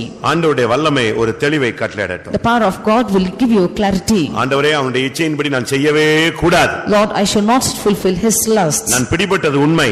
It's true I am caught in him. இதுவரை அவனுடைய இச்சையின்படி செஞ்சது உண்மை. Hitherto I have done according to his desires. மயக்கம் தெளியட்டும் ஆண்டவரே. But today let my eyes be clear. இனிமேல் உம்முடைய இஷ்டத்தின்படி நான் செய்ய வேண்டும். Lord, I have to do your will after today. என்னை பலப்படுத்தும் ஆண்டவரே. You strengthen me, Lord. ஆண்டவரே கேளுங்க நமக்கு இந்த தெளிவை தேவன் தரட்டும். You ask the Lord, let him give a clarity about this. Hallelujah, hallelujah, hallelujah, hallelujah, hallelujah, hallelujah. Praise the Lord, praise the Lord, praise the Lord, praise the Lord. Hallelujah. Kirubai, kirubai, kirubai, kirubai, kirubai, kirubai. Amen. Oh God, ibakadabalam. Tidibikadabakatina kadabakatina tiadhidanaban. Hallelujah, hallelujah, hallelujah, hallelujah, hallelujah, hallelujah. Amen, amen, amen, amen. இயேசுவின் நாமத்தில் அந்த மயக்கம் நீங்கட்டும், அந்த கண்ணி தெறிக்கட்டும். Hallelujah. நாம் கொஞ்சம் பேரா இருந்தாலும் கர்த்தருடைய வல்லமை நமக்குள்ளே அளவில்லாமல் இறங்கட்டும். Praise the Lord, praise the Lord, praise the Lord, praise the Lord, praise the Lord. Hekadabala katudamania. Oh rabakaraba katidabala. ஆமா. கண்களை மூடி கர்த்தருடைய சமூகத்தில் நம்மை நிதானிப்போம். சில நிமிடங்கள் முழங்கால் படியிட்டு கர்த்தருடைய சன்னிதானத்தில் ஒப்பு கொடுப்போம். கர்த்தாவே, உங்களுக்கு தெரியும் எந்தெந்த மயக்கங்கள் உங்களுக்குள்ளே தாக்குதல் இருக்குதுன்னு உங்களுக்கு தெரியும். ஆமென், ஹல்லேலூயா. எத்தனை பேருக்குள்ள இந்த நித்திரை மயக்கம் இருக்கிறது? கனநித்திரையின் போராட்டம் எத்தனை பேருக்குள்ள இருக்கிறது? வெளிச்சிரிஞ்சு ஜெபிக்கணும்னு நினைக்கிறேன், காலையில் எழுமணும்னு நினைக்கிறேன், எனக்குள்ள இந்த மயக்கத்தின் போராட்டம் என்னை மிகவும் பலவீனப்படுத்தி அந்த சூழ்நிலையில நான் உத்தரவாதத்தை மறந்து விடுகிறேன். நான் ஒரு தேவனுடைய பிள்ளையை அதிகாலையில் தேட வேண்டும் என்கிற உத்தரவாதத்தை மறந்து விடுகிறேன், பொறுப்பற்றவனாய் மாறி விடுகிறேன். எத்தனை பேர் ஒத்துக்கொள்றீங்க? அந்த காவல்காரன் நித்திரை மயக்கத்துக்கு போகவே கூடாது. அவன் உத்தரவாதத்தை மறந்தபடினால் தான் அவன் தூக்க மயக்கமாய் புலம்புகிறான். இயேசுவின் மனதை அந்த சீசர்களுக்கு நித்திரை மயக்கம் புரிந்து கொள்ள விடாமல் தடுத்து விட்டது. ஆமென், ஹல்லேலூயா. ரிபிகரா பலக ஷரபல கதிகரா பல திரபாய். ஆமென், ஆமென், ஆமென், ஆமென், ஆமென், ஆமென், ஆமென், ஆமென். தவறான இச்சையின் ஆவி, மாம்சத்தின் போராட்டங்களுக்கு எத்தனை பேர் இடம் கொடுக்கிறீர்கள்? ஹல்லேலூயா, ஹல்லேலூயா. எத்தனை பேர் அமளி பண்ணுகிற ஆவிகளுக்கு இடம் கொடுக்கிறீர்கள்? பரியாசத்தின் ஆவிக்கு எத்தனை பேர் இடம் கொடுக்கிறீர்கள்? ஐஸ்வர்யத்தின் மேல் எத்தனை பேருக்கு இன்னைக்கு புதிதாக நாட்டம் வந்திருக்கிறது? உலகத்தை அனுபவிக்க வேண்டும், நல்ல ட்ரெஸ் போடணும், நல்ல கலரா எடுக்கணும், பணத்தை அப்படி செலவழிக்கணும், இதுக்கு செலவழிக்கணும். ஐஸ்வர்யத்தின் மேல, ஆடம்பரங்களின் மேல எத்தனை பேருக்கு தாக்குதல் வந்திருக்கிறது? இது எளிமையின் மார்க்கம், தியாகத்தின் மார்க்கம், பரலோகத்தை விட்டவரின் மார்க்கம். ஹல்லேலூயா. பிதாவுக்கு சமமாய் இருந்ததை கொள்ளையாடின பொருளாய் எண்ணாமல் அவர் எல்லாவற்றையும் தியாகம் செய்து இறங்கி வந்த மார்க்கம். ஆமென். எத்தனை சத்தியம் உங்களுக்கு தெரியும்? எத்தனை சத்தியத்துக்கு கீழ்ப்படிந்தீர்கள்? எத்தனை சத்தியத்துக்கு கீழ்ப்படியாமல் போனீர்கள்? மன்னியும் ஆண்டவரே, என் மகதை மயக்கத்தை தெளிவியும் ஆண்டவரே. இனிமேல் இப்படிப்பட்ட மயக்கங்களில் நான் சிக்கிக் கொள்ளக்கூடாது ஆண்டவரே. என்னை தெளிவாக்கும், பலப்படுத்தும். எல்லாரும் கேளுங்கள். ரபாக்கா திராபாக்கா திக்காராபாலாம் திக்காராபாலாம் திடுபிதிபிகரபாக்கா. ஆமென். இப்பொழுது கேட்டதுல ஏதாவது ஒரு மயக்கத்தின் போராட்டம் எனக்கு இருக்குன்னு சொல்றவங்க யாரு? கைகளை வைத்துங்க பார்க்கலாம். நான் எதிர்பாராம, என்னை அறியாமலே சில தாக்குதல் வந்துருது. அது எப்படித்தான் இப்படி வருது, எப்படி நான் இடம் கொடுக்கிறேன், என்னை அறியாமலே. ஆமென். அறியாமல் அறியாமல் நம்ம சொல்றோமே, இப்பொழுது அபிஷேகத்தினால் அது அறியாமலே ஒண்ணுமில்லாமல் போகட்டும். ஹல்லேலூயா. அது எப்படி வந்ததோ அப்படியே நம்ம விட்டு விலகட்டும். ஹல்லேலூயா. திபக்கரபாகா திடாபானியா இக்கரா திடா ஏக்கரபாகரபாகா ஷிதமனா கதிதபலாம் திடிகரா. புத்தி மயக்கங்கள், நித்திரை மயக்கங்கள், சாஸ்திர இச்சையின்படி செய்ய மயக்கங்கள், சத்தியத்துக்கு கீழ்ப்படியாம போகக்கூடிய மயக்கங்கள், பரஸ்திரியின் மயக்கம், மதுபானத்தின் மயக்கம், எல்லா ஐஸ்வர்யத்தின் மயக்கம், எல்லா ஆவியில் விலகட்டும். வெளியேட்டுமானவர்.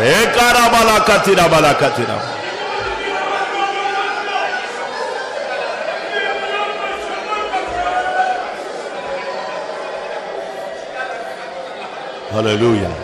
ஆமென். கர்த்தருடைய சமூகத்துக்காய் ஸ்தோத்திரம் பண்ணுவோம். Praise the Lord, praise the Lord, praise the Lord, praise the Lord. மயக்கம் தெளிதல் இவைகளை குறித்து கர்த்தர் நம்மோடு இடைப்பட்டபடியால் ஸ்தோத்திரம் பண்ணுவோம். பிசாசு தன்னுடைய இச்சையை நிறைவேற்றும்படியாக நமக்குள்ளே அநேக மயக்கங்களை உண்டு பண்ணுகிறான் என்பதை கர்த்தர் நமக்கு சொல்லிக் கொடுத்தபடியால் ஸ்தோத்திரம் பண்ணுவோம். என்னென்ன தாக்குதல் இருக்கிறது என்பதை தேவன் வெளிப்படுத்தி கொடுத்தபடியால் ஸ்தோத்திரம் பண்ணுவோம்.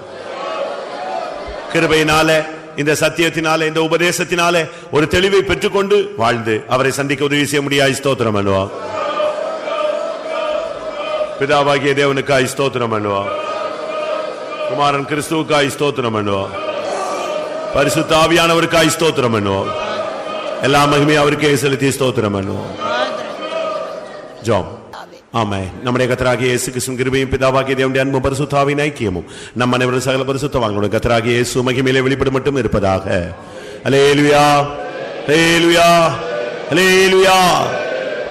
ஸ்தோத்திரம்.